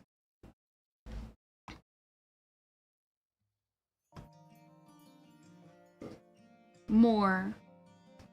I do feel like there are at least some aspects from back then that were underappreciated. Like the music and like certain shows. Certain things I feel like were underappreciated compared to now. No one ever knows my name when I pray for sun and rains. I'm so sick of wasting time, but nothing's moving in my mind. Inspiration can't be found. I get up and fall, but I'm alive. I'm alive. Oh yeah. Between the good and bad's where you'll find me. Reaching for heaven, I will find. And I'll sing when I die. I live my life. I'm alive. Every lover breaks my heart, and I know it from the start, till I end up in a mess. Every time I second guess, all my friends just run away. When I'm having a bad day, I would rather stay in bed, but I know there's a reason. I'm alive, oh yeah. Between the good and that's where you'll find me. Reaching for heaven. And I'll sing when I die. I live my life. I'm alive.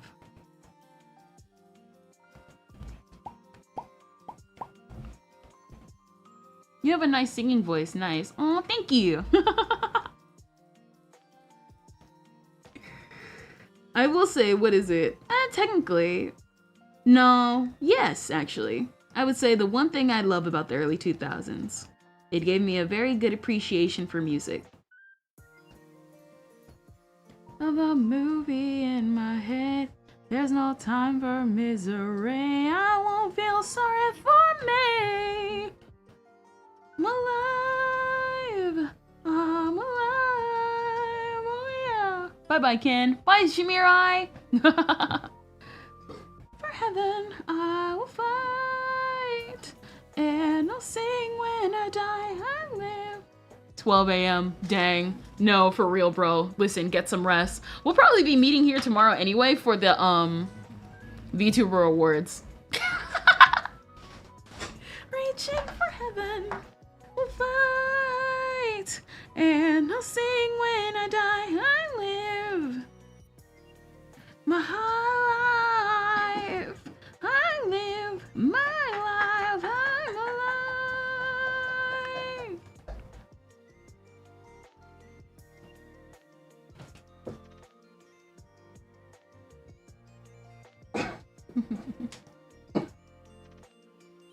That would be good. I like that one.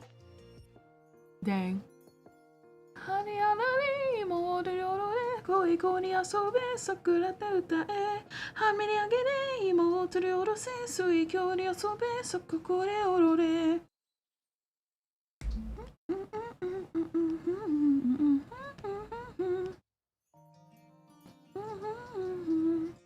The early 2000s in general was really unique, but the music was absolute peak. Yeah, like I feel like a lot of aspects of the early 2000s were underappreciated.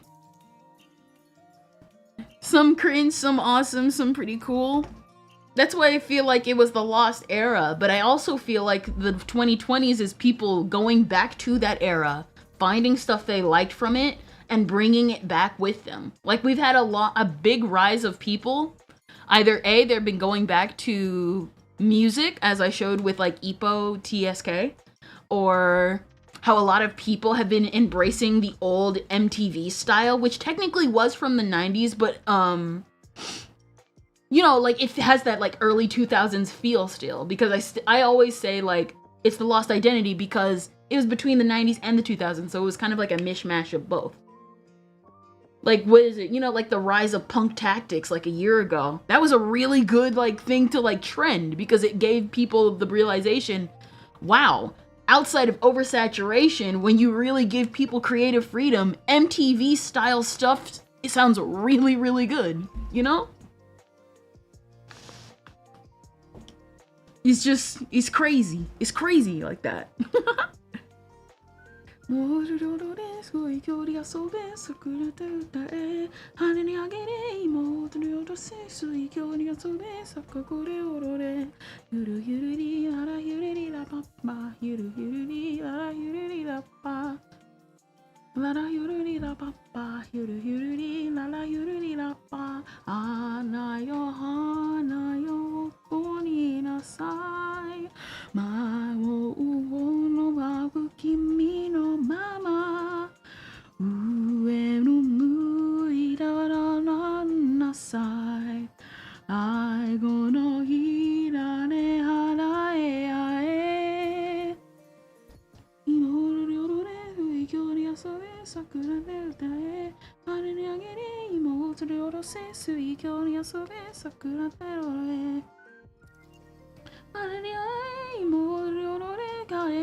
Oh, what is it? Yeah, like Stay With Me.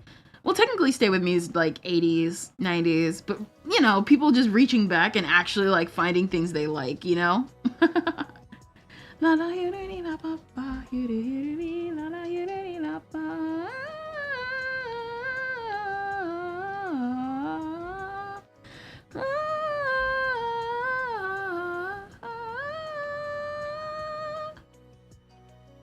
That's why I find it super important when people talk about like, oh, we should censor this, this, and that from like such and such era, because I don't feel like we should, you know? Listen, it was a terrible thing that happened, but what is the point of censoring it?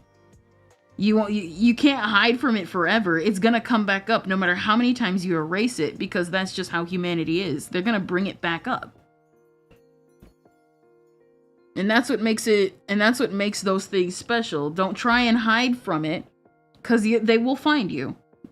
Even though, like, the people talk about the sins of the father, you don't have to become the sins of the father. Just learn from it and keep it. Keep it, learn from it. If we have to remove it because it might be beneficial for everyone, remove it. But for the most part, try not to.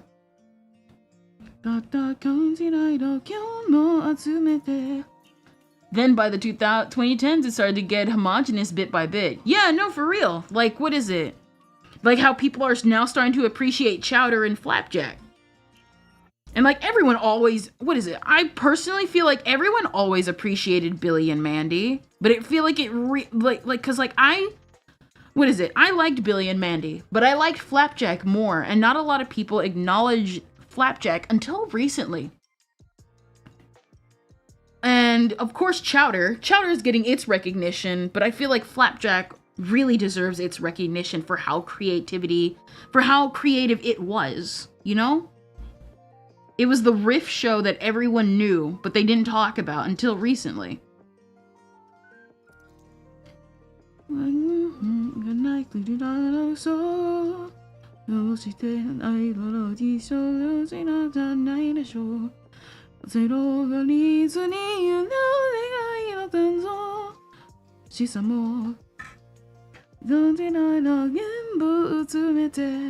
Or what is it? Meet the Robinsons. Meet the Robinsons is one of my favorite films of all time. It was what is it? I think, what is it? Was it Billy? Was it, you said, let's wait a little bit. It's recovering. Let's change. Billy and Mandy was absolute peak. A shame the creator is not doing so hot. I hope things get better for him, because he's one funny dude. No, for real. Facebook recommends me his profile to add as a friend every once in a while. I wouldn't be surprised. The guy is, listen, like, Billy and Mandy deserves everything that it had, because it had that creative freedom. It had that creative liberty. And I really was like, what the crap? We're not treating, like, I mean, I guess that's kind of the point though, huh? They don't treat it right when it's, what is it? How should I put this? It's like Disney when they got rid of 2D animation for 3D animation. Yes, for the temporary time that the recession had hit. Let's be real here. The recession hit 2D animation pretty hard. And that's why they had to resort to 3D, for one of the reasons why. Because 3D was what saved them in the long run. But the problem is that when you solely rely on one thing past the point it helped you, you get, again, current Disney, where they're struggling to even celebrate their own anniversary because they relied on 3D so long, they lost their 2D animation department.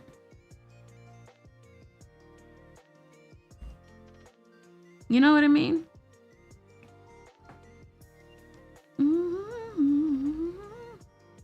Man. Whenever the Kagero project comes up, people need to talk about Days more. Man, Days is so good.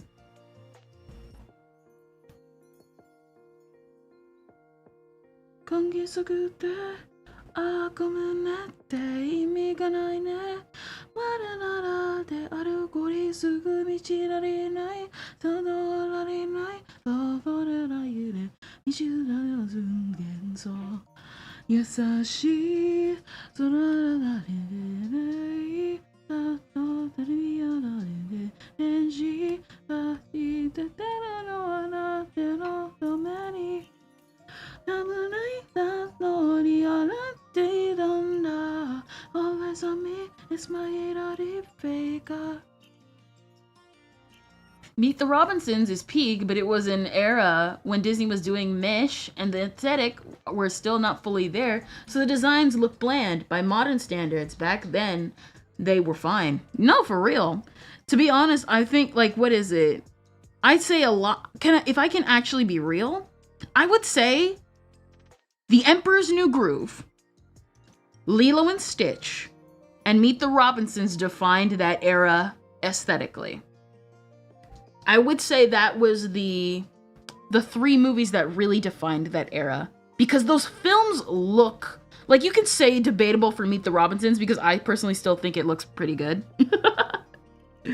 I don't know, the jankiness feels like I don't know, I think the style of Meet the Robinsons still works. Probably because, like, when you really put it in 2D, it looks really good. I'm that person.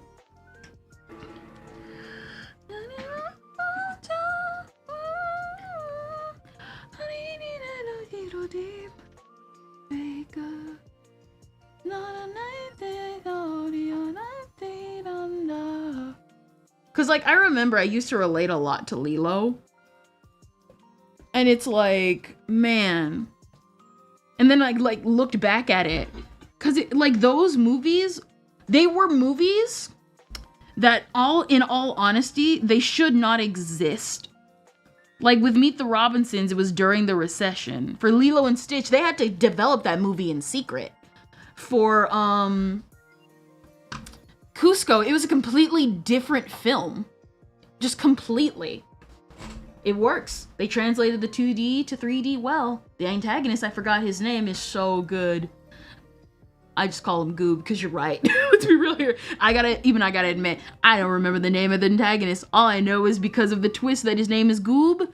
Oh no! He doesn't have a name, actually. So he doesn't have like an actual name, because we find out his name at the end of the movie. But he doesn't really have a villain name. He's just bowler hat guy.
What is it? The way he interacts with the head is absolute cinema. No, for real. You can tell the animators and writers had a blast working on Goob. No, for real.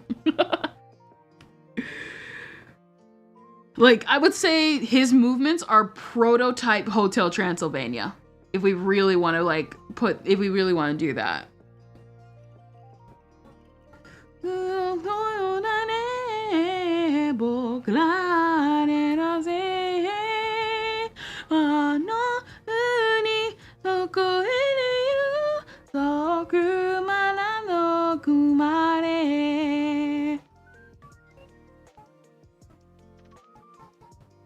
I think it was also probably because of that, like, no identity era that anime was able to, like, sink in better.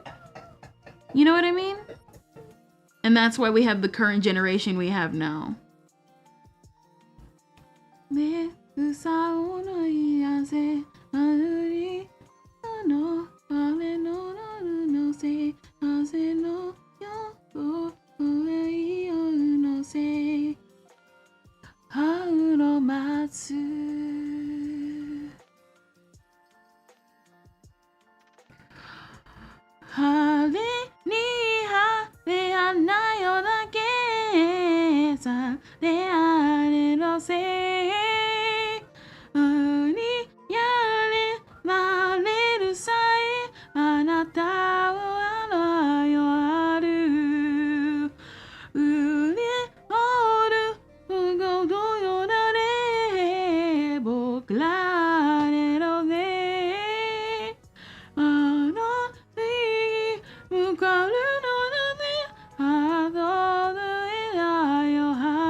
is always stuck by the things that make it unique, so no wonder the find yourself era, it hit like a truck.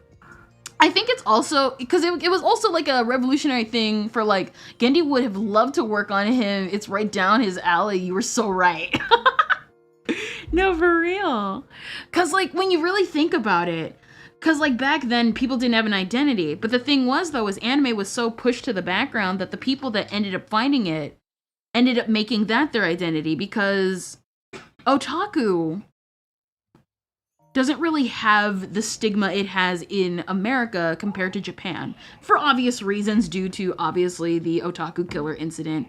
So when it got co-opted in a positive way, and like everyone started unironically just embracing the fact that they were weird, that's what made anime like pop off like it did. It's one of the reasons why I'm like, as much as I understand some people's dislike of fan service, that's what makes anime, bro.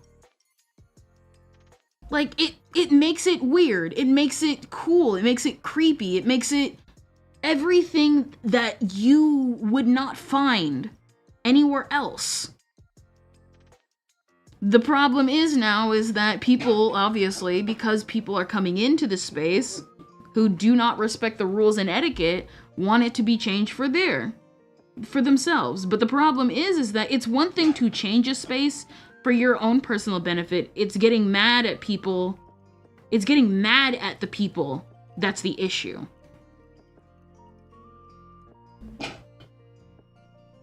You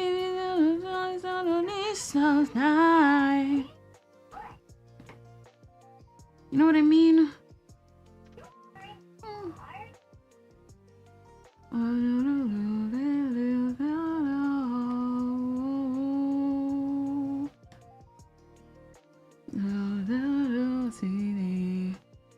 It's fan service forever. No, for real. I think, what is it? For like me, and it took a very long time.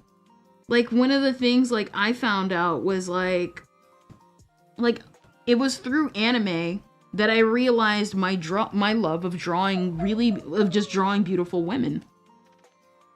And for a long time, I was very confused by those feelings because I was like, wait, does that make me gay?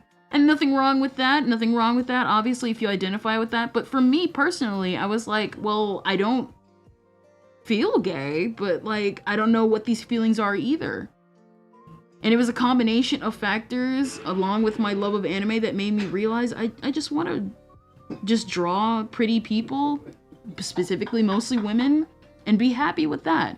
That is something I am content with for the rest of my life. But like, if you keep trying to co-opt and change that, like how people get mad at stuff like shoujo and oron, it's like, yeah, they're dated, but guess what? Those dated things still helped you find your identity, so why strip other people of that? You know? A lot of people, like, found their identity because of the way Haruhi presented herself, even though she still identified as a girl. So you gotta be careful. You gotta be careful about wanting to censor and take things away, because then we're gonna have another identity era. Mayhaps. That's beautiful. It's always struck me as weird how being a nerd and otaku went from like the worst things on the planet to the new punk. Imagine gay was like some type of Super Saiyan form or something. No, for real. Cause like, what is it? I think like some people said it best. Like what is it? The whole diversity trend going on right now. Diversity is gonna happen naturally because the world is naturally more diverse, and recently it's been more interconnected. Like, look at Toriyama and how he drew black people back then. It didn't look pretty good. Far from it, actually. But guess what? He took the feedback, and now we have actual black characters in Dragon Ball. Not because he was forced to, but because he was like, oh, that would be cool to just draw black characters. And accurate ones, too, that look really, really cool and cute. You gotta let that stuff flow in naturally. And kindly. Because if you scream at people to do it, they're just gonna buck against, because no one likes to be screamed at. You know? Man, I love Hardpool. I'm gonna go listen to it again. What is it? What's next? Ah, Giga. I like hard pool. And after that is Green Flash. I really love Croy. Croy is such a good album. Not album. Croy is such a good band. Imagine not being able to understand the era from when a work was published. Nah, let me put my modern Sigma and standards to it. I hate fun. No, for real. Piccolo is green and he's gold. To the one green guy on the planet, you are one lucky guy. No, for real. And the thing is, I love the Piccolo memes where Piccolo is black. We wouldn't have that type of creativity if we stifled it. I love black Piccolo memes because they're funny memes. You know what I mean? Also, people need to understand that drawing black characters is a skill and not something you can do without practice. No, for real. What is it? A good example. I still think Popo is cool. The thing with Popo is technically he's not black. Popo is not supposed to be black. He's supposed to be a mythological Jinn from Indian culture. From Buddhism? Not Buddhism. From Hinduism. And obviously, that design translated over kind of looks goofy without context. But when you do have context, it makes a lot of sense. He's basically a cartoonified version of a Jinn from Hinduism. And if you see the Jinns from Hinduism, a lot of them are black. Not even African-American black. They're just straight jet black with red lips because it's the inner gums.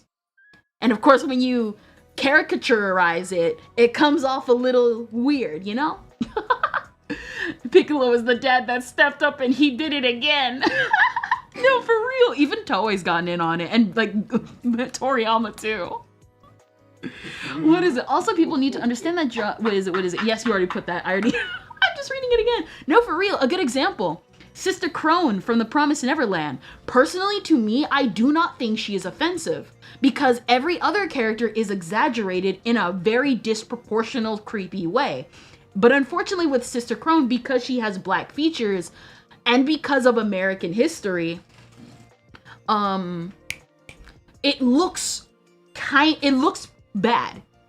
But when you isolate the situation, of course, I know some people say you can't technically isolate it, but in a lot of ways, you can technically isolate it because if you look through it in a Japanese perspective, they're not going to have the same stigma of blackface. You know what I mean? I'm not saying it's right. That's what education and not screaming at people and redrawing their artwork is for, you know? You got to teach them. You got to help them. Oh, so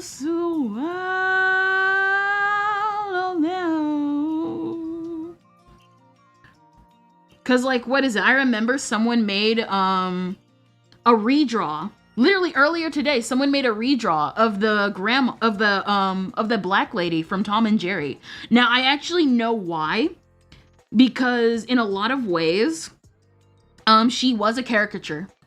She was a big caricature. But the thing is that in my head, when I remember seeing her, because they would never show her face, I thought she was the coolest person in the entire Tom and Jerry cast. And because she was black and rich. But I didn't realize it was because she was black.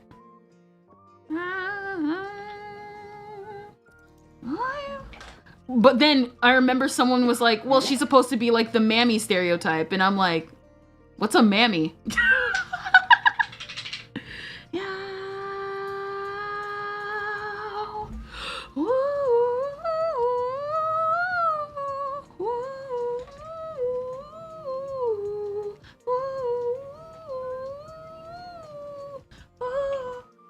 I love how the son of the most evil guy ever ended up as the uncle that takes care of the young ones because Goku and Vegeta can bother to take care of their kids. The galaxy is at risk again. Listen, Piccolo being a dad is so funny. I love it. It's clear even Toei is in on it. Toei's in on it. Here's the thing. Goku, let's be real here. Goku is not a good dad. In the traditional sense. In the traditional sense, Goku is not a good dad. But when he does step up, he does step up. But for the most part, I gotta give it to Piccolo. I'm sorry. You gotta give it to Piccolo, my boys.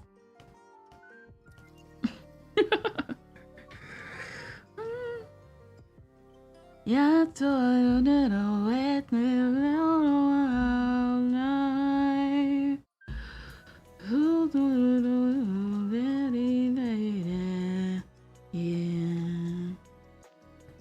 also X high. I'm sorry, I just noticed. I'm sorry.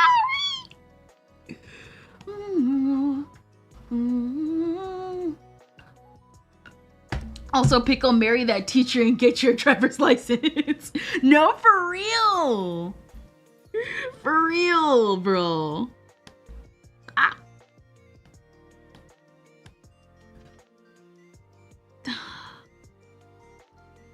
Yeah, getting out, whoa. Yeah, getting out there. Yeah, getting out, whoa. Was okay, funny thing is, the reason that started is actually because Piccolo and Gohan are close to the same age. To be fair, you're right. Give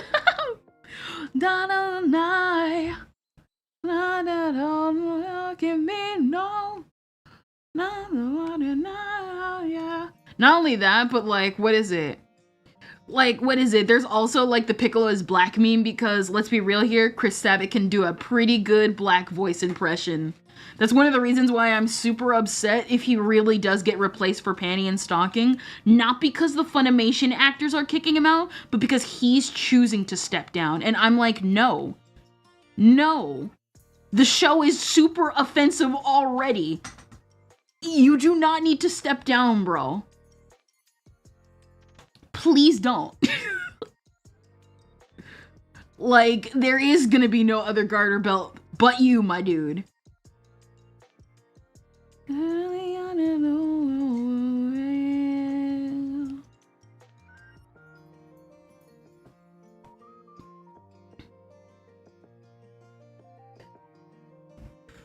What is it? That and the Namekian kids are taken care of with the community as a plant in their planet.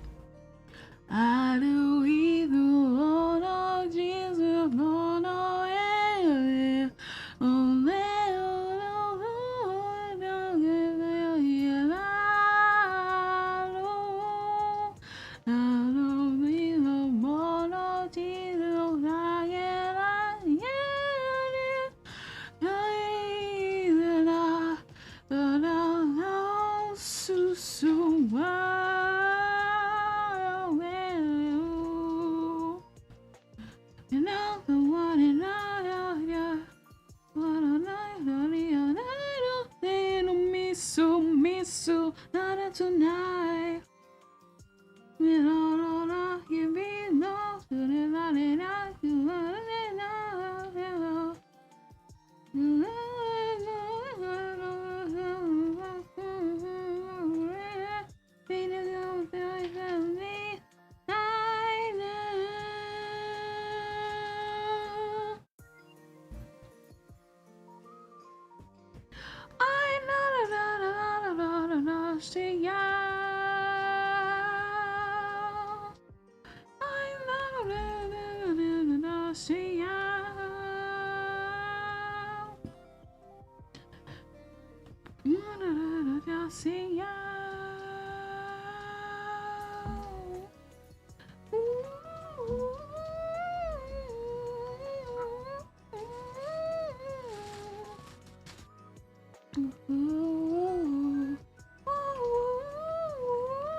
have you ever listened to Zutomayo? I love her stuff. It's so good. I can't get enough. Zutomayo, I actually have listened to. I remember when she first blew up, her and the band. My thing is with Zutomayo, a lot of her songs, personally to me, are hit or miss. Like Study Me and the one with the white hair girl who like interferes with all the songs. Those are one of my personal favorites. But some of the other songs, I'm kind of like, I'm not sure about, you know? Man, one band I feel like is underrated from the 2000s, now that we're still on that, Sixpence None the Richer. I am so sad that that band faded from obscurity into like really obscurity. I know they're probably all still around, but like I feel like they do not get a lot of love. Yeah, that's fair. Oh no, she's drowning. Ah, man. That's one of the reasons why I really love music, because you just never know when a band is just gonna fade. And they shouldn't fade, but they do anyway. And I love Sixpence. Quick question, if you don't mind, Kendra, how do you step yourself from adding too many pieces to a character design? Been drawing a D&D character I made and I want to add more to it. Aldo, howdy y'all. Hey Dead Space! What is it? Stopping yourself from adding too many pieces to a character design. I want you, my favorite, Hippocampal Pain. I adore that song. I've never heard of it. Let me see. I'm gonna copy this. What is it? To adding too many pieces to a character design. How should I put this? When you are making a character design, think about how hard that would be to draw every single time. Take all the unnecessary parts away. That's pretty much, take it down to some of your favorite basic parts. Look at Goku. His most iconic parts that make him the most lovable and adored character is a simple orange and blue gi with a very distinct hairstyle. The same can be said for Naruto, Ichigo from Bleach, Gon from Hunter x Hunter, and here's the thing, there are some exceptions to the rule, but even the most detailed character like Guts from Berserk is very simple when you look at his design. It's basically take a character and simplify them, because everybody always wants to do the whole silhouette thing. But look at my character. Let me pull my character off from my seat real quick.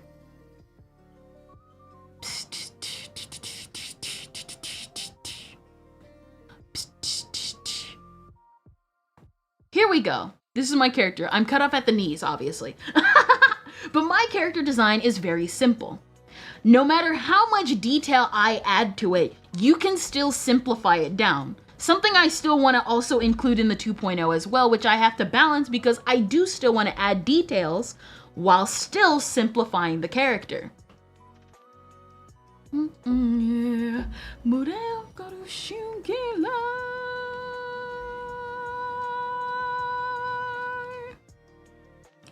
So like, what is it?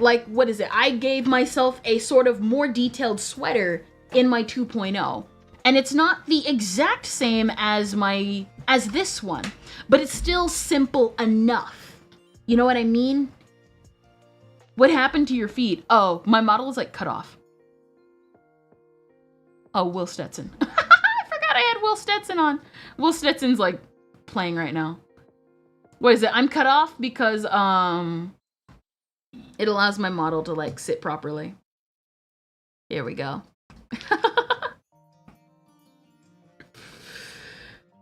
Engage thrusters. You ain't got no legs, Lieutenant Ken. Dang. Like, what is it? Think of the most iconic characters in history. There are, like, what is it? Asuka and Rey and Shinji from Evangelion. You think their outfits are complicated, but when you break their outfits down, it's really only a bunch of vaguely round yet squarish shapes.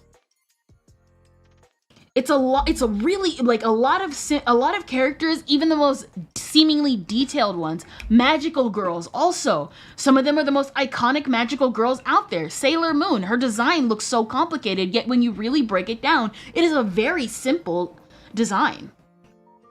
There are so many designs out there. Again, they feel so complicated, but they're really not that bad.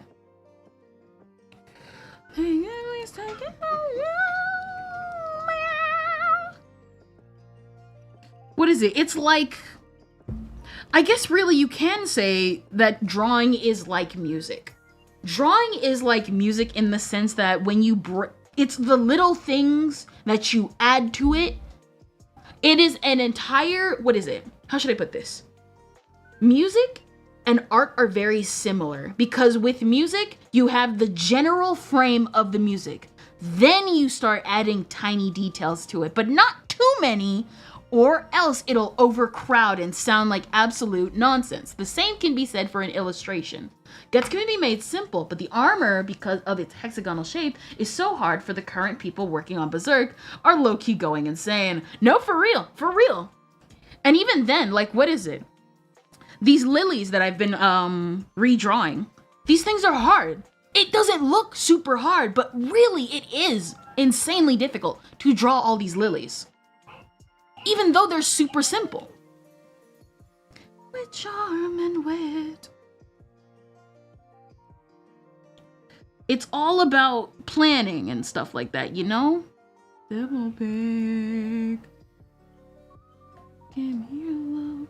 Give me your love. Make it all the way that may be yours. And you'll be mine.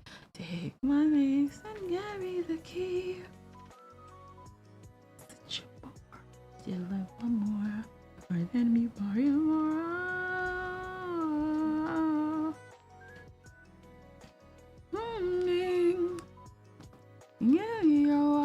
What is it? A good example. Let me pull up this image actually from Dayako. Here we go. I can like use this actually as an example.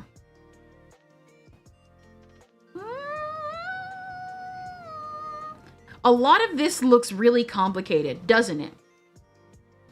Like, look at this illustration in front of you. This illustration on the surface looks complicated, but do you know why it looks complicated? Oh, planning is very not my strong suit. More go with the flow kind of Joe, you know? No, for real. I'm the same. It's like, cause like I said, like we talked about it a couple of days ago. I have an OC that I constantly change every single time, but I take simple things in my daily life or old clothes I've worn and simply give that to the character. And that changes them throughout time. You know what I mean? Like this scene right here, it looks complicated from the outside, but the only reason why it does, the only reason why this looks more complicated than it is because of the color. Because color is supposed to add to it. You know what I mean? Because in line art, when line art is, because that's what line art is, it is the base. Because really, there's only like what? 1, 2, 3, 4 trees, one gazebo, and only a few flowers and her on screen. And then you add the smaller details like the little seashell in the corner, the gates right here, the seashell right here, the stars in the background, and the little linen in the sky. The color, exactly. Then when you add the color on top of, or the little swinging apples from the tree, it's small things. It is always small things you add over time. If you add too many items, it's gonna look absolutely chaotic. And even then, you also have to have a focus of your illustration. The focus of this illustration that I'm drawing is the girl. There are other details in here, like the sky, the eventual linen I'm gonna add, the lilies, the gemstones I'm gonna also add in the future.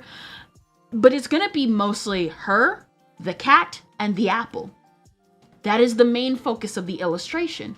It's supposed to draw your eye to her and then to the rest of the piece. Just like how there's a specific part of the character you want to highlight that piece and everything else will fall into place. Same thing with Goku, every shonen protagonist in history. What is it? I think even JoJo characters follow this example. Even JoJo characters follow that example. Wasting time, solution, someone puke if it fits the price. Die one day, my tenderness. Die one day and fade the next. These stands of mascara last to one need all night.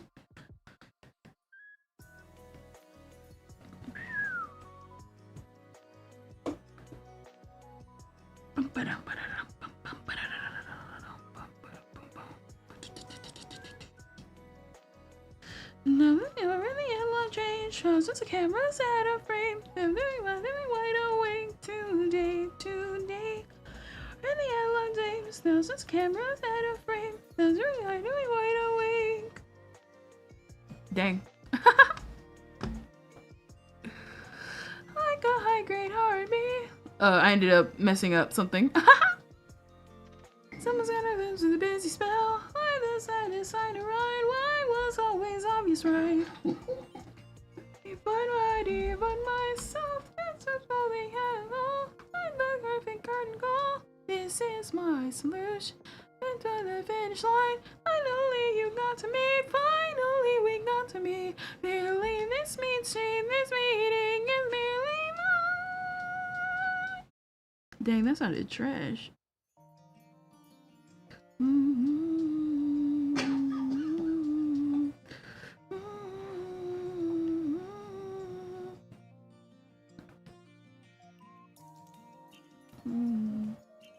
Hachi and Nanashi needs more love. Granted, he probably would get more love if he stopped rebranding 50 times. I always make that joke with that guy. He's a good musician. He's getting love. He's getting love.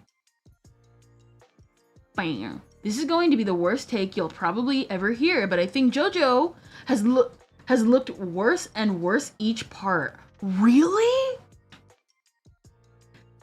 Really? I say JoJo, what is it? For me, there are art styles I do not like, but I appreciate them still. A good example, I do not like Ping Pong the animation. I know, hot take. It's not like I'm saying something that everyone doesn't know. Not a lot of people love the animation style of Ping Pong the animation. I also do not like a lot of the styles of certain 80s series like Great Teacher Onizuka, but I appreciate those styles for what they are because they accentuate comedy in a different way that isn't just standard chibi style. And even then, I do not even really think Onizuka is all that ugly. I just personally don't like the style a lot of the time because it's realism in a weird way. But I still like it. Yeah.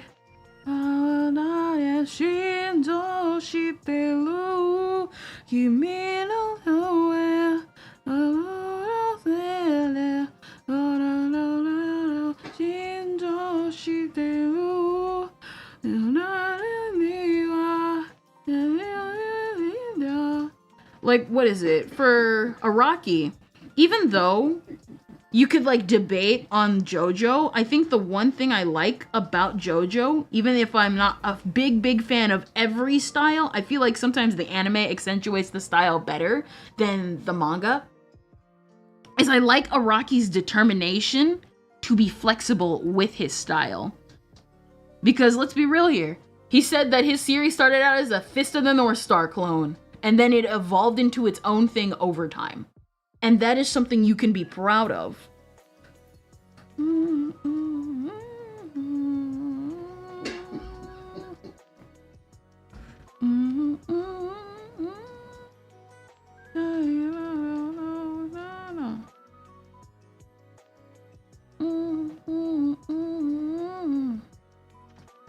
Araki's change in style over time is to be expected since he went from an assistant to Fist of the North Star to his own thing while also being a big fan of fashion magazines. Exactly. I think the anatomy just got less detailed and exaggerated over time. To be honest, yeah, I can agree with that. I think, what is it? Cause like, let's be real here. It's called JoJo's Bizarre Adventures, not Araki, not Joseph's trip to the grocery store with Dio the dog, and Dio the dog. Ironic.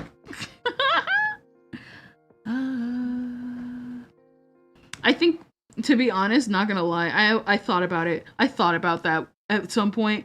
Man, if I become a manga assistant, my art will absolutely improve. If you really think about it.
What is it?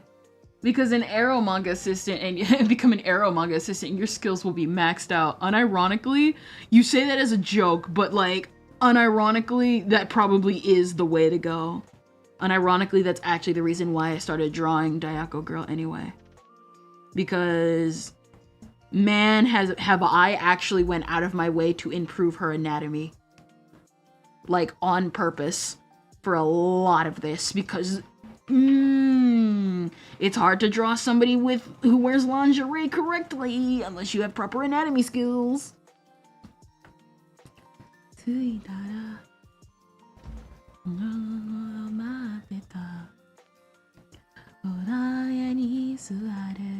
Which is why we're going to do anatomy year. We're going to be doing a year of anatomy.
Let me see. Does that mean November will be lingerie month instead of no nut? Who knows? What is it? I'm planning on the top of the year of following this one guy I've been following for a while who has like this is what you'll be doing for like a year to improve your art.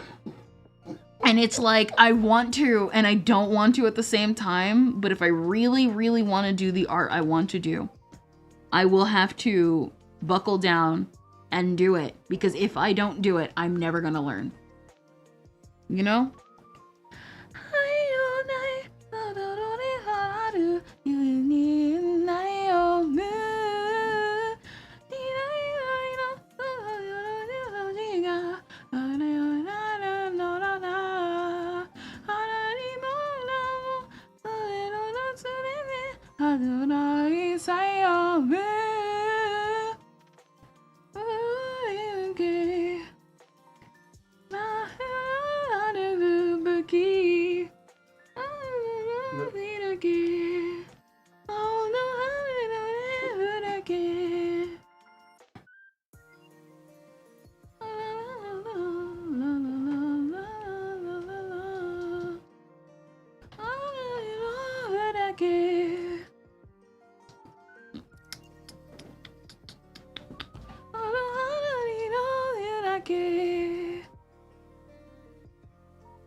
Did think your art improved a lot lately. Was wondering about that. Yeah, I haven't actually not started it, but I have been pushing.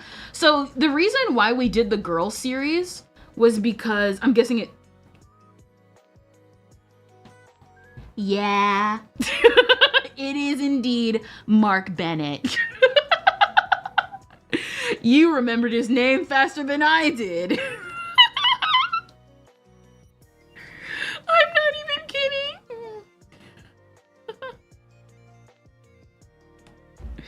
Mostly because one of the things I did, the reason why we did the girl series was because in a lot of ways, I wanted to practice making a chibi style. Because I'm not personally satisfied with modern chibi, not even chibi style. I wouldn't even really consider my girl series a chibi style, but it was an excuse to draw women, and I like drawing pretty ladies. But not only that, it'll also help me get out of my comfort zone of drawing women so that I can draw guys too. Because as you saw from the girl series, there was a guy model. There was a guy model in there, and I chose not to pursue finishing him. And he was like right next to Roan too. And if I want to do again the illustrations I want, I gotta get out of my comfort zone. And I'm willing to do it.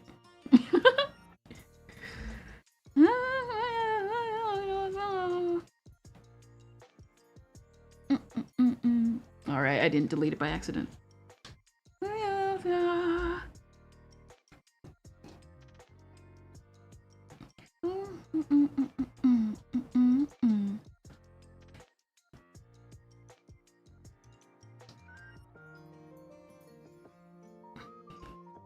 Okay, I got it.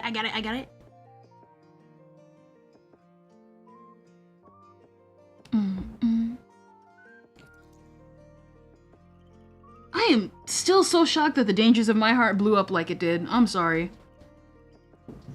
I didn't think mostly because I actually I read the Dangers of My Heart through official means, and because I was really interested in it since it was made by the creator of Mitsudomoe, and she's like one of the female mangaka I look up to the most because she is so out of pocket in Mitsudomoe. I'm not gonna lie, and I'm so shocked that a lot of people will like literally be like, oh, I love the Dangers of My Heart, yet I'm pretty sure for at least a lot of them, if they saw Mitsudomoe, they would have a heart attack.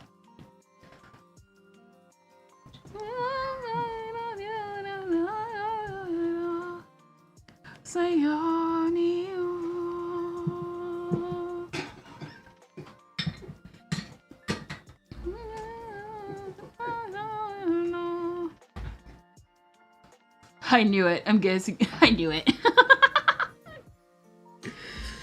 Like Mitsudomoe, like how do I even describe Mitsudomoe? How do I even describe that means these means do be official yarg. No, for real. To be honest, I want to pick up the Dangers of My Heart again because I remember picking it up 2 years before it got like an anime. No, I literally picked it up during my sister's literally as we were picking out her wedding dress, and I had to like go, and I was like, I'm kind of bored. Oh no, it's this Yasobi song. I don't hate Yasobi, but if I had to turn off the radio, I would. I'm sorry. I only like Idol and the opening to Frieren. I'm sorry. I know I offended so many people right now. Oh wow, art tutorial. I know I've probably offended so many people by saying that, but like, hear me out. It's my opinion. Mostly because, like, I don't hate Yasobi. I just never could get into their music until, like, Idol. And even then, until Idol, and even then it took me a little bit to listen to Frieren's opening because I remember people were complaining about it, and I'm like, y'all are weak. This is amazing.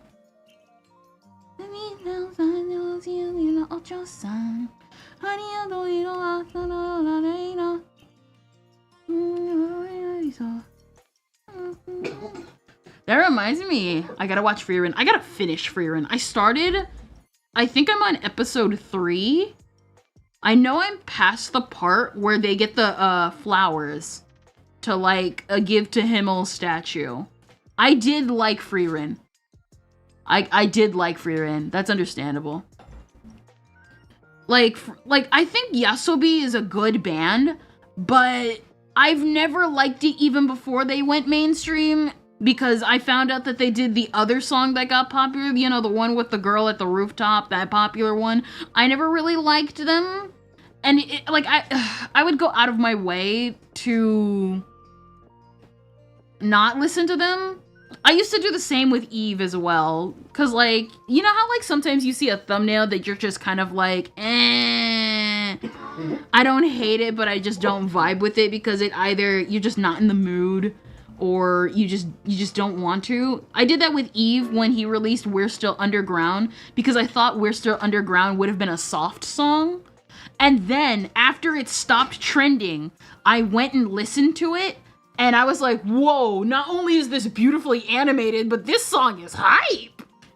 But Yasobi is kind of the same. Yeah, I would say Yasobi is kind of the same. Yeah. But it's like with specific songs with Yasobi, because unlike Yasobi, I actually Eve ended up becoming one of my favorite producers because of it. But it's because of that, I still try and go out of my way for at least other musicians, so that I don't end up like missing someone who could be like my really cool favorite. Like how I ended up finding Yuri Kuriyama back when he was Hachiya Nanashi. But it is because I went out of my way to listen to Waswald, because Waswald was trending near Hachiya. And I ended up finding Nier Kajitsu, and Nier Kajitsu is one of my favorite producers to this day. It's why it's some of the reasons sometimes why I'll sometimes be like, I think it's dumb to not give a Vocaloid song a chance just because the song is high pitch. Like how people sometimes be like what is it? Like for me, I do not like Servant of Evil. Not because Rin and Len are high pitch. I just gave it a chance. It wasn't my thing. Do you listen to Otto? Who doesn't listen to Otto? I'ma be real with you. Who doesn't? Otto is someone who... Otto is one of the reasons why when I make covers in the future, I want to go all out to try and extend my voice as much as possible. Because in a lot of ways, I do not like... Okay, how should I put this? I am not against the quote-unquote standard anime voice, but my issue is that people within the anime cover sphere rely so heavily on their falsetto voice that it fakes an anime voice and doesn't actually help them in the long run. You know what I mean? What is it? Her performance on One Piece Red was peak. No, for real. What's Otto? No, I said Otto. I know I kind of have that little accent on me. Ooh, Heine Kleine. It's been so long. I love that song. Listen to Heine Kleine. I'm gonna link it in chat. It's one of Niru's like songs that really felt like a turning point in his song. That and Yes Man.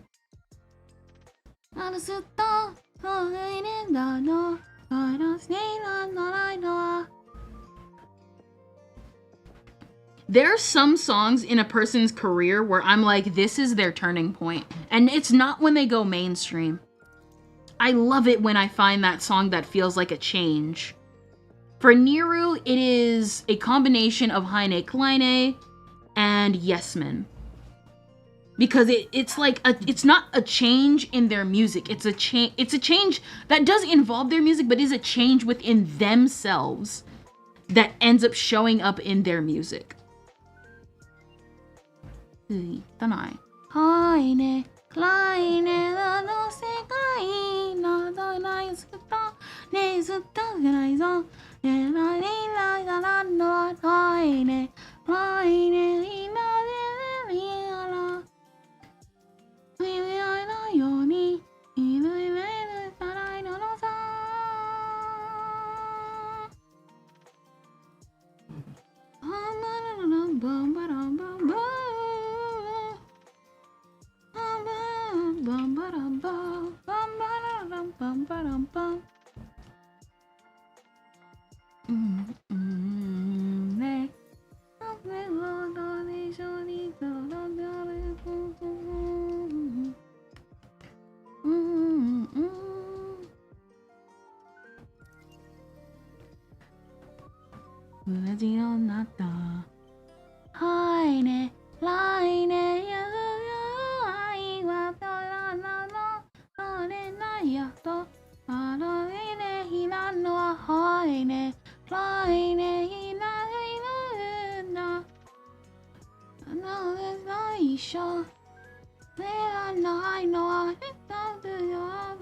Did you hear about her tweets about people miswriting her name? So funny. So was the other one about her listening to her own music. Oh, the one listening to her own music is it's just so iconic.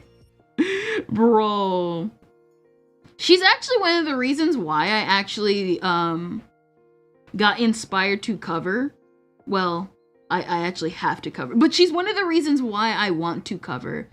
Because for a long time, I did want to make song covers, but at the time, my lifestyle did not allow it. Not only because I didn't know where to start or where to begin, it was just I was not confident in singing, but there was just a point in my life where I was like, if I chose singing as a career, I would never want to choose singing as a career. I ended up not liking singing, or really music outside of listening to it. But now, I've been singing a lot more lately, and I was like, I want to cover stuff. But the problem is that my perfectionist butt wants to make the perfect covers right off the bat, even though I know that's not how it works. Like, what is it? I wanted to do an end of the year Christmas cover to send off the tier list, but then I thought, no, I'm not gonna do good. And this specific cover I want to save for a different day. It'll happen one day, though. It'll happen one day. Oh, I love the way this is crumpled and came out. No one's the worst critic than yourself, except an in-law, or so I've been told. No, for real. That I can definitely agree with. Did you see? What is it? Yeah, I already read that one. Me who repeats myself 50,000 million times. Ooh, I love Steam Pianist. They're such a good Vocaloid producer. They're only known for the dark stuff. And to be honest, I would not have it any other way. He's one of the best Oliver producers, unironically.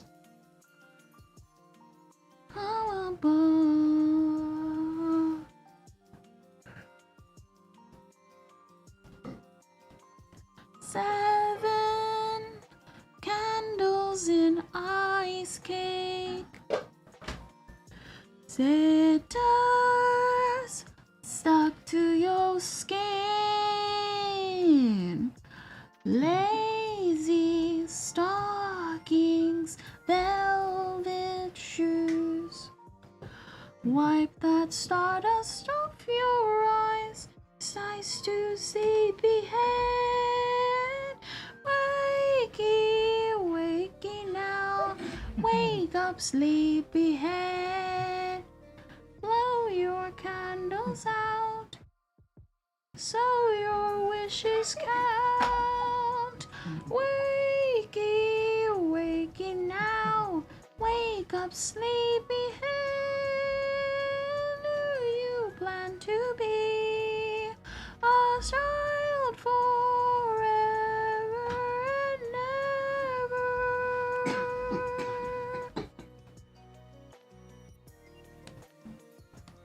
Was it Rickroll? So, how good do you think you can sing? I think I'm confident in saying I can sing pretty well, but because I did not practice, or how should I put this? Because I have not exercised my voice or trained my voice, I have to start kind of from the basics. I've finally gotten to the point where now I can sing from the diaphragm instead of singing from my throat. So I think I can do a lot better. But obviously, now I gotta control the other thing that helps make your voice sound good. AKA, you gotta actually have a balanced diet. And I'm not bad with food, but man, do the Pop-Tarts call me. I gotta also practice my voice where, you know, you gotta train it to sing in long periods of time. So I've been trying to do morning walks and sing because that's one of the times I feel comfortable. You know? We had sleep till noon, till night, till the moon is full, till it's time for teeth to fall. Sleepy head, sleep till noon, till night, till the moon is full, till it's time for teeth to fall. You see that right there? I'm technically not singing out loud, but like, again, the problem is that when you have to practice, it's a combination of practicing. Not only, it's a combination of things when you're trying to like practice singing. You can't do sweets, you can't do oranges because oranges dry out your throat. You have to have a lot of water. What is it? You gotta have a lot of water. You gotta do a lot of stuff to prep your voice for singing. Like you hear all these like what is it? You hear all these famous singers that have to have a specific diet, or idols that have to have a specific diet to sing. That is because if you do not have that diet to sing, you are never going to sing to the best that you know you can do. That's like why I said last time for my like karaoke, I can sing better than what I can. Because I know what to do, but again, the macaroni calls me. Child forever and ever. It's an excuse, but man, you don't realize how hard it is until you actually got to put in the work. But the thing is that's one of the things I love about VTubing. I do want to put in the work. And VTubing is one of the ways that like I'm going out of my way to put in the work. I want to probably start next year, but I also, one of the things that like is stumping me is I don't know which song I want to cover first, because depending on which song I cover, how should I put this? Depending on the song you cover first, like you're gonna want to sing that again in 10 years. Not just as a way to not just as a way to show that you've improved, but for stuff like anniversary stuff, songs that you want to sing. Like I know, like, cause like that's how far I am thinking ahead when it comes to VTubing, because I would love to, like, what is it, like I'm Alive? I want to sing I'm Alive by Becca. The you know, the Black Butler ending theme, you know, Black Butler fans unite. Because I feel like that song is dramatically underrated. But the thing was that with that one, because it is such an early specific Y2K era song, I gotta practice the crap out of that one. And I had it and then I lost it because I stopped singing for a couple of days. But that's what practice is for, am I right? Cause like, again, modern singing is singing softly. You know what I mean? It's like everyone doesn't want to belt anymore. No one wants to put wear and tear on that voice anymore. At least how I feel with modern American singers, even anime singers to a degree. That's one of the reasons why I appreciate Otto, because she growls, but she knows where to growl from to keep her voice at a steady pace that she doesn't wear it down immediately. But she still knows what to do, you know? You know? Like, stuff I want to be proud of. Not only that, but I also want to do like animations in the future, which is why I want to learn to animate, because in 10 years I want to show how I feel, because it's like, what is it? It's like the old Disney saying, when you don't when something is too, when you cannot talk, you sing, and when you cannot just sing, you dance. And I would like to show how I feel when I sing these songs later down the line. Another good what is it? Like there's like also a bunch of underrated songs, and I don't want to sing a bunch of underrated songs yet, because if I sing them now, I want to save them for the future, for when I do have a bigger audience and they can go share that around, and they can. And I know for a lot of people, again, it's going to be like, well, if you sing it now, then you do the anniversary stuff. You have the best of both worlds. But you know, I don't even know how to describe it. It's like, on the one hand, I know, but it's like, there's a reason those songs are special, you know? Like, there's a couple of Magical Girl songs I totally want to sing one day, but I want to save those ones. I'm going to save those ones. Those are the ones I'm going to absolutely save. Like, and like, what is it? Because it's not like, and like, what is it? The one thing, and one of the really main reasons why I really want to cover is because there are certain songs. So like, you'll have people who cover stuff like SAO, and those songs, and like No Game No Life, and those songs are nostalgic for some people, but I want the real nostalgia songs. I want Becca from I'm Alive from Black Butler, an ending song that does not get a lot of appreciation. I want Kaleidostar, an anime that ran for so long with movies and it is underappreciated. I want someone to sing the Pretty Rhythm Anthem. I want someone to cover all the Onegai My Melody, Elemental Jaleid, some of the real nostalgia stuff that everyone knows that is not mainstream. I want someone to cover the Lucky Star anime anthem version, not the Lucky Star opening, the anime anthem version of the Lucky Star opening. You know what I mean? Something enjoy job and you'll never work a single day in your life without life something. You know what I mean? And I know it sounds like I'm going off the deep end, but I said this last time, I love music more than what people realize, because every track means something to me. Even modern music. Yes. Like, what is it? Rizzlemine's opening theme. That theme is cringe, and I recently listened to it after a decade, and I remember every single word. Because it's Rizzlemine. It's anime. Like, what is it? Like, again, Sorono Toshimono, Ring My Bell. Ring My Bell is a good song that no one talks about. And like a lot of these fan service series have such good openings. A lot of these eroge have such good openings, but no one wants to cover them because either A, they're not mainstream, or B, no one wants to cover the fan service series.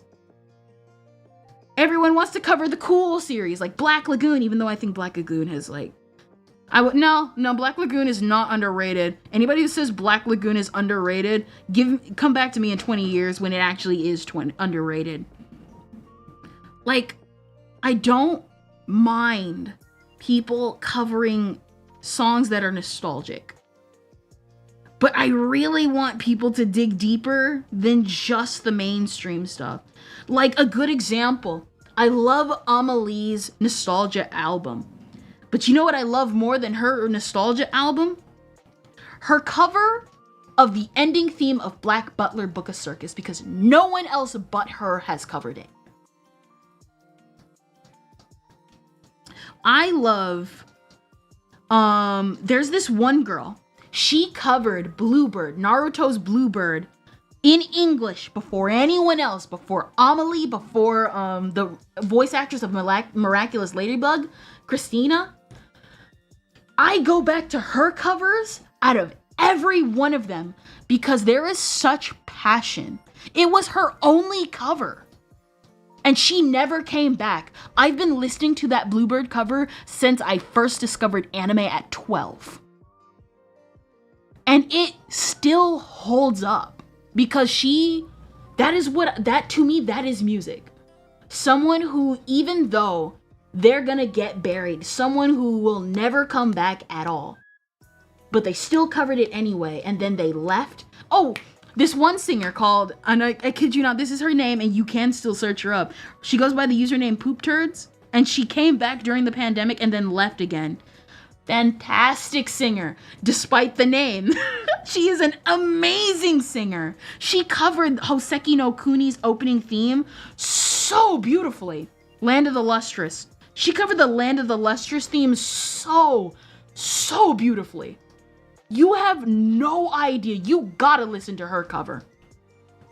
Especially since Land of the Lustrous theme is pretty hard, music-wise. It is a very complicated cover, composition, and music-wise.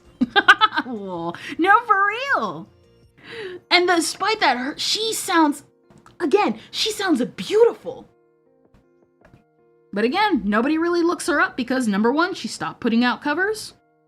And number two, or Little Janie Cupcakes. I love Little Janie. She is one of the few black creators, one of the few black cover artists in the anime sphere. She doesn't do a lot of anime covers. She does a lot more original songs, but I feel like even with that in mind, she's very talented. But the thing is that we don't have that. There's not a lot of black cover artists in the anime space. A lot of the singers who are underrated stay underrated. And that's what I don't want. I don't want to make I really genuinely think as years go by, I want to really build what I have in VTubing so that I can do the things that I really want to do. And obviously I still have IRL stuff to like handle, so maybe I won't be able to do a cover every single time, but I want to do covers. I want to do covers because of the people that have inspired me. One of the big inspirations was definitely Otto, because she's no older than I am. And yet she was able to make a career. And I saw that and was like, you know what? I need to do that. She just recorded in her closet on a laptop, a rinky-dink laptop. And I could have been doing that, but I didn't know how. Because I had no interest because of my own circumstances that I just chose, I don't want to sing anymore. I just want to sit, draw, and play video games. Now I got a lot of catching up to do. You know? I got a lot of catching up to do. And that's what I want to use VTubing as a platform for. To catch up with a lot of things that I did not take the time with when I was younger. Like I could have learned to animate.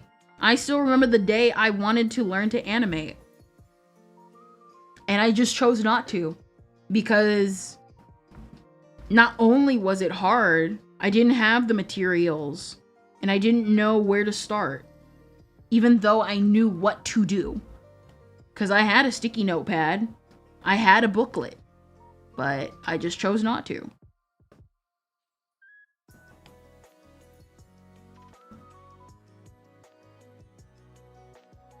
No, little flipperana. Flipperama.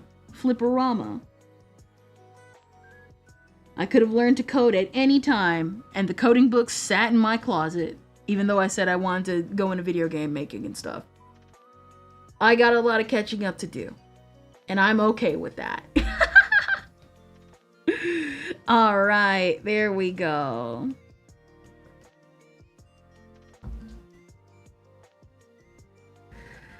Whoo! There we go. All the lilies.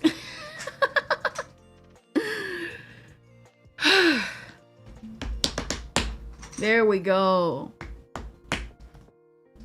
All the lilies are finished. And now I'm gonna add the leaves later. I'm gonna add so many leaves later. Ooh, baby. Oh. That's what I'm talking about. Alright. I can't believe it. Technically technically, let me see how this would go. Selection layer, create selections. Crap. No. Hold up.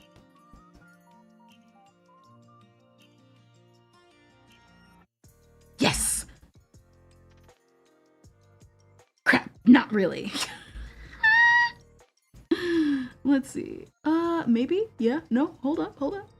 I think I got something on me. I got something. Yep, no. I got some of it. Let me see what I can do.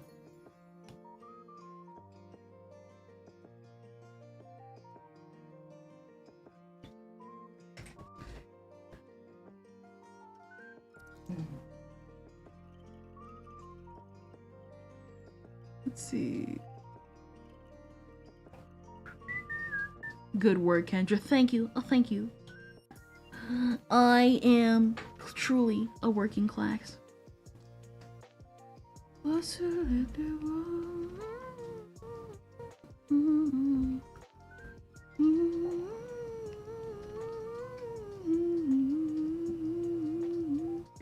so what is it? So like I've been like practicing outside, and so what is it? I feel like I've definitely improved a lot.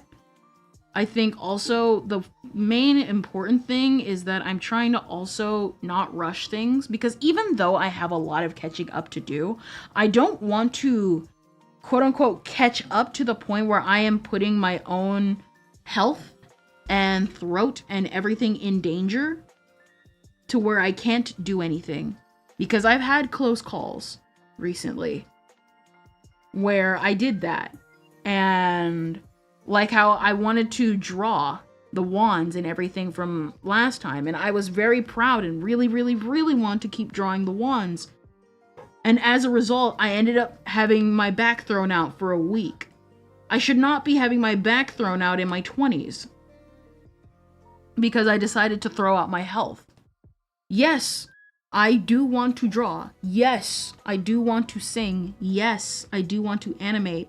I want to edit videos. There's a lot of video essay ideas I want to like talk about.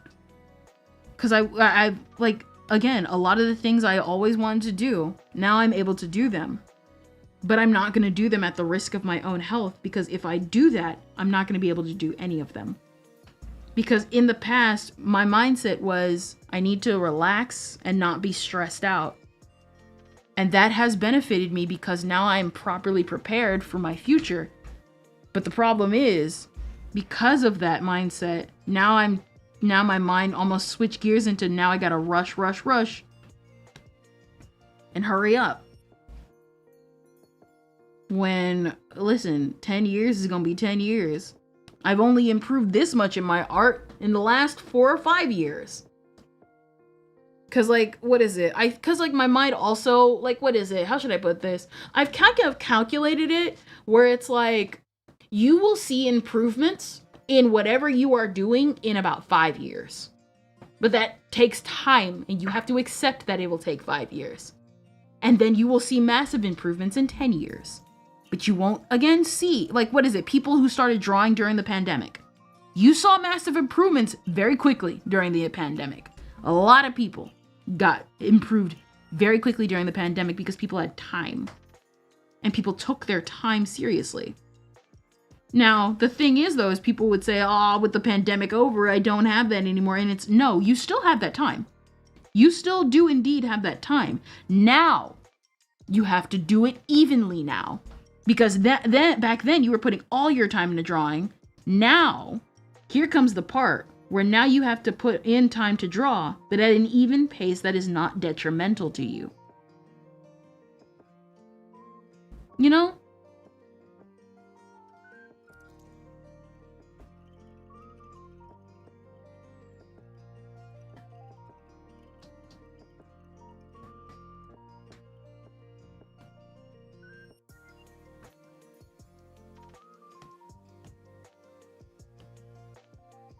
Let's see, where are you? One of you is locked. I know one of these layers is locked. Here you are.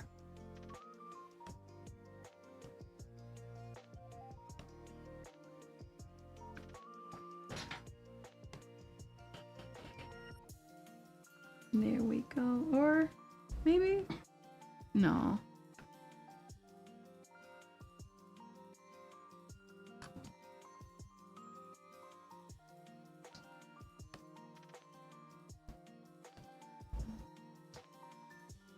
It's just about taking that time. But if you are going to take that time, don't do it at the cost of your health. As much as we admire artists like Van Gogh, Mozart, Beethoven, and all of them, you do not need to put up with what they had to go through. With Beethoven, if I remember correctly, it was either Beethoven or Mozart. His mom tormented him into becoming the best musician that she wanted him to be. You don't need to do all that. You don't need to do all that, you know?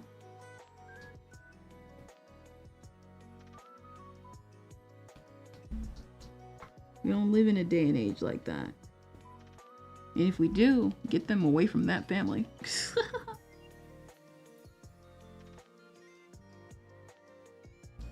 Shut that door. You know what I mean? Y'all have to. That being said, when is the best time to get started on your dreams? Right now. We live in a day and age where we can now fulfill our dreams. Even if it seems hard. Heck, you could start a Dude Bro podcast right now. Cringe as they are. Cringe as they are. As cringy as some of the people are. You know?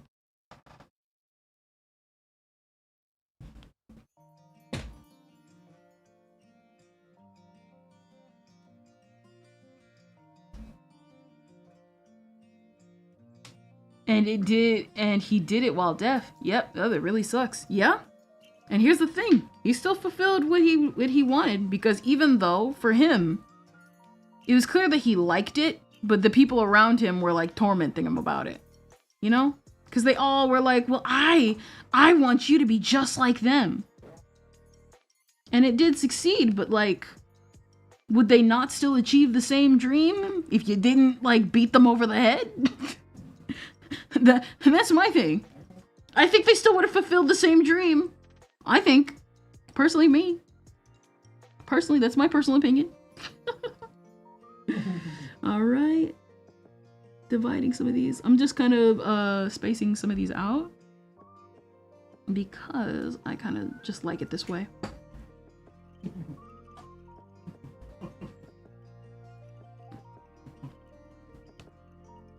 I tried going for a sketchy type of arrangement when I first started, and the only thing sketchy is her. Or maybe I can go for the rocks to be kind of a little sketchy. Kind of take on that sketch-like quality, you know?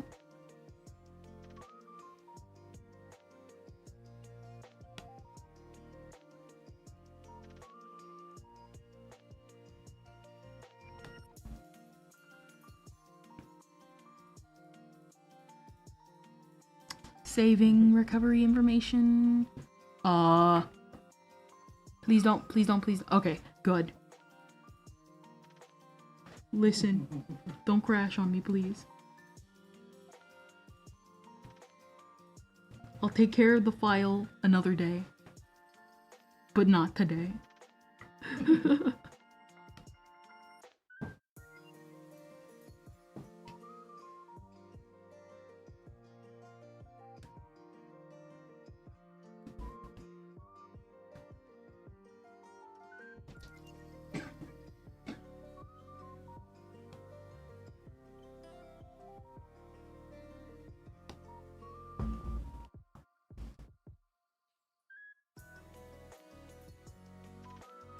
Let's see.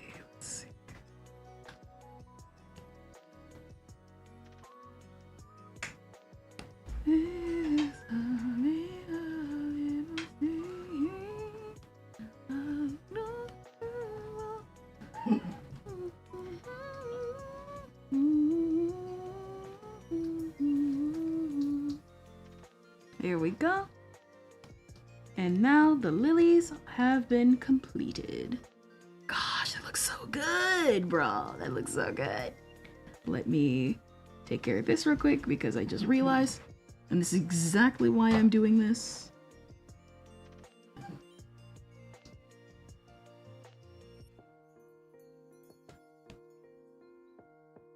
Let's see.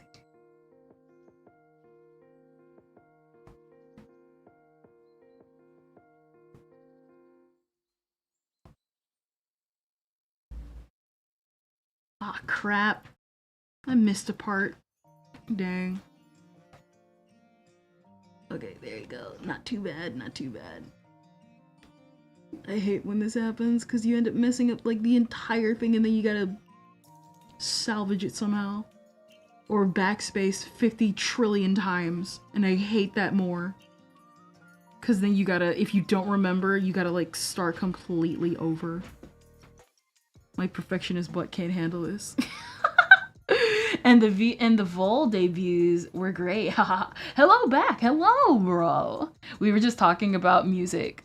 By the way, I found a decent tutorial to learn throat singing if you're interested. To be honest, yeah, I wouldn't mind. Oh, what is it? Also, one of the things I totally want to cover in the future. Can I be real here? Like, listen, you can quote me on this. The one thing I want to do, I want to practice the Watamote opening. If you know Watamote, you know good and well that is a task and a half, bro. That would be a task and a half. But I'm willing to put in the effort. I'm willing to put in the effort. And the full debuts are... No, but I'm glad that the debuts were good, bro. Listen, that is a task and a half. I am fully willing to put in the work to one day cover the Watamote opening. And I do mean the screamo part.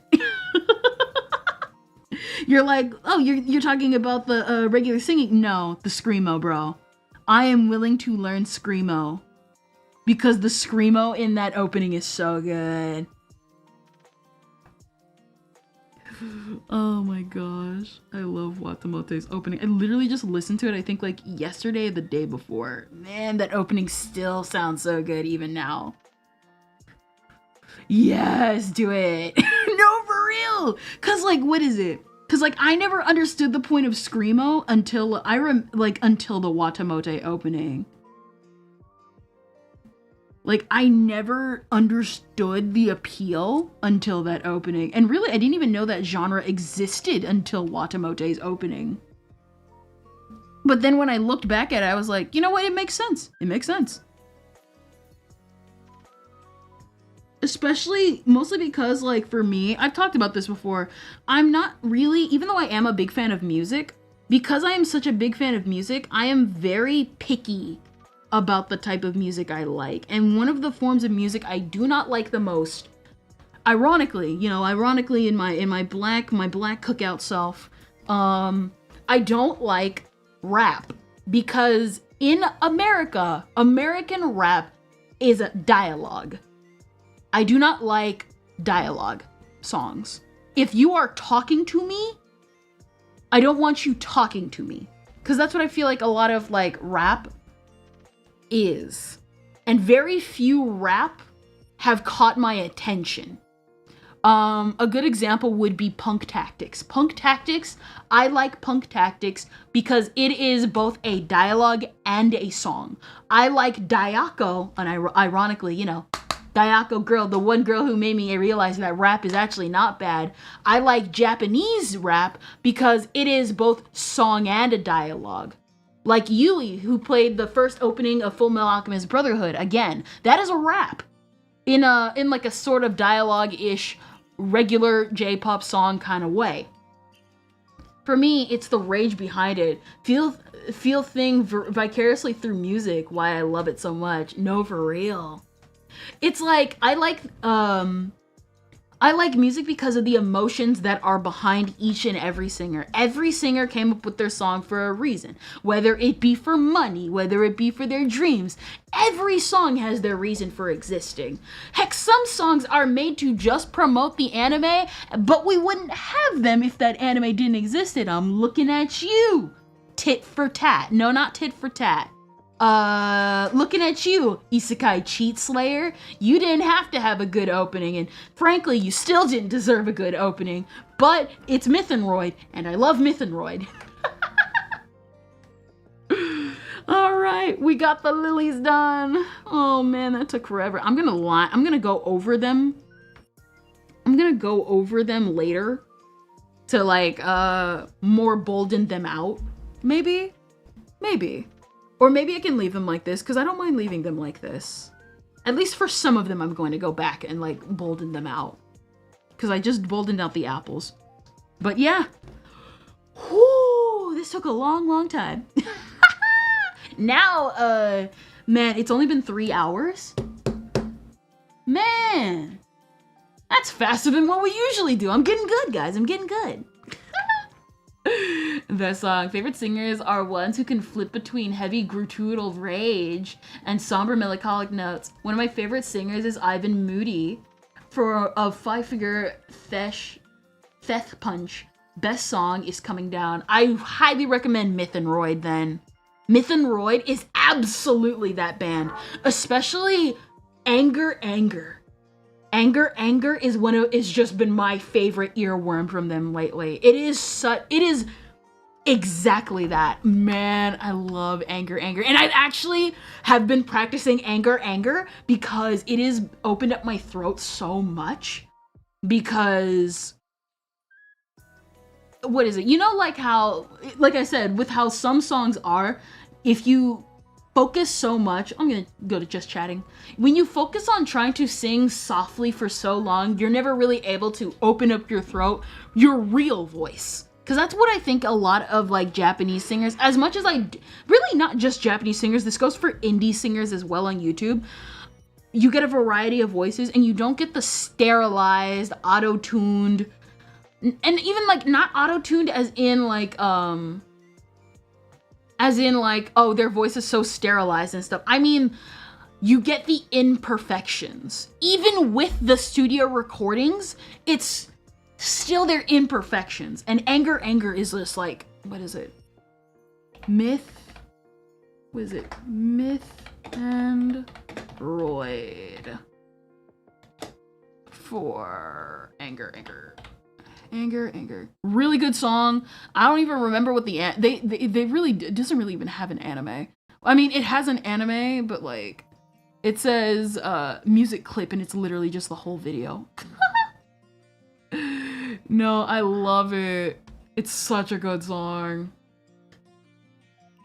Cause it's one of the flips. What is it? They did the ending theme for Overlord. If you do not know who Mythenroid is, they do all the ending themes for Overlord, and they did Voracity for Overlord's opening theme. So they are like, I can't even, like, they are a good band. They are a good band, bro. They are a good band. I love myself some Mythenroid. I love all of them. I think that's also one of the reasons why I really love Vocaloid, because you get, what is it? You get such a variety of tracks from different types of tuning, and then when the creators get confident enough, you hear them practice singing, and they get better at singing, and that right there, I love it. I also love Amelie. I have some critiques, but for the most part, and pretty much for the majority of parts, she's a very fantastic singer. My only issue is I really wish that she would do a cover of My Dearest in the original key. That's all I'm asking. Cause she did recover My Dearest recently for the Nostalgia album a couple years ago, and I love it, but I tend to go back to that one mostly because even though I do like listening to certain singers sing different keys, some songs really are good in their original key. You know what I mean? Like again, Overlord, LLL. I love LLL. LLL is such a good song.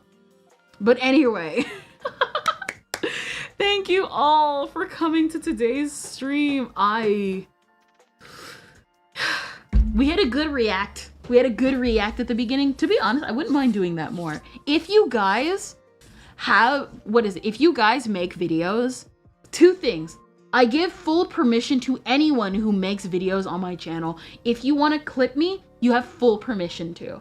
And if you make them for the channel, you can either send them to me to post on the channel, or you can upload them yourself so that you can build your own portfolio if you want to build an editing portfolio. I am totally okay with that. Everyone's got to make money. Everyone's got to start somewhere. I'm literally building my own thing from scratch. Literally strike me down if I try to be a high horse and stop you from doing the same, bro. I mean it when I say this. Do your dreams, guys. Go do your dreams. The best time to start is now, because you never know when because there's going to be a day where you can't do your dreams. And that's the day you're going to regret. Even if you start late, you're never too old. You're never too young, bro. You're never too young. Get a MacBook if you want to start singing in covers. Get under a table. Get a poorly made microphone. I literally follow so many creators now who started from scratch, who I've been following for like 5 years by this point. And one of them, Trickle, is like, he's now singing concerts. And I'm like, man, I remember when I was like super judgmental with his voice, and now here I am in the same position thinking of when am I gonna start covering so that I can do the same.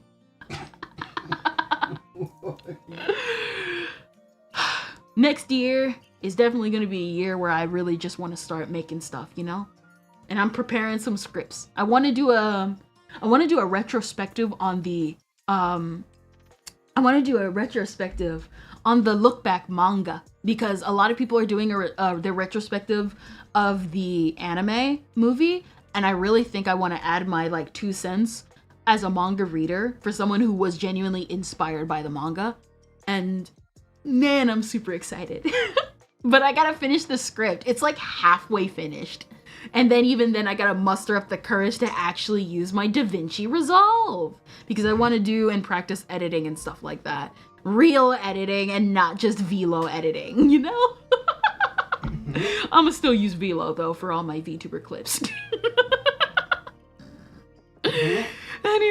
Anyway, your girl has reached the end of her timeline. Let us see who we shall raid on YouTube side. Who is up at this hour? Ooh, Akko. And Fred on TV, but Akko it shall be. Naughty Dog has learned nothing. This will bomb. Sounds about right. And on YouTube side, best viewers on... Who? I'm gonna block you.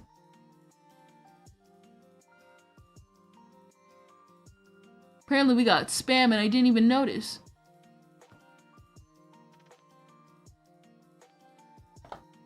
Ban. Crap. Oh wait, it's /ban.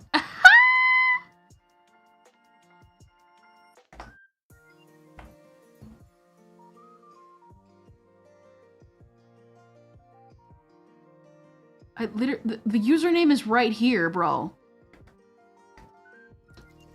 Are you kidding?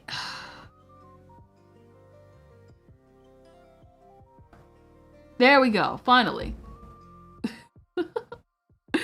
Oh man, oh my gosh. Scuff, am I right? Tomorrow, I will be joining... Oh no, I forgot his name. There will always be spam. Dang. Aren't you a mod? We'll be joining Max Forge tomorrow for the VTuber Awards. It's a last minute collab, but I don't mind. Listen. The fact that we can just make on the fly collabs, I totally want to join. I want to join and try my best. So let us see who we shall rate on Twitch side. And that will be... I want to find someone who's done gameplay. Or maybe someone who's just chatting. Yeah, just chatting would be better. VTuber... Someone who's just chatting. There is someone in my mid-brain. Deep talk. Ooh! Animadia! I never asked for this. I did. You will be rating Animadia. She's super cool. She like does like background music. I have worked with her. She is amazing. She's super nice and super sweet. And now we shall raid her. Thank you all for coming today and hearing me ramble and talk about music and everything. I just have a fun time each and every time I do it. So I shall see you all tomorrow for a last minute stream. Skandrillion, out.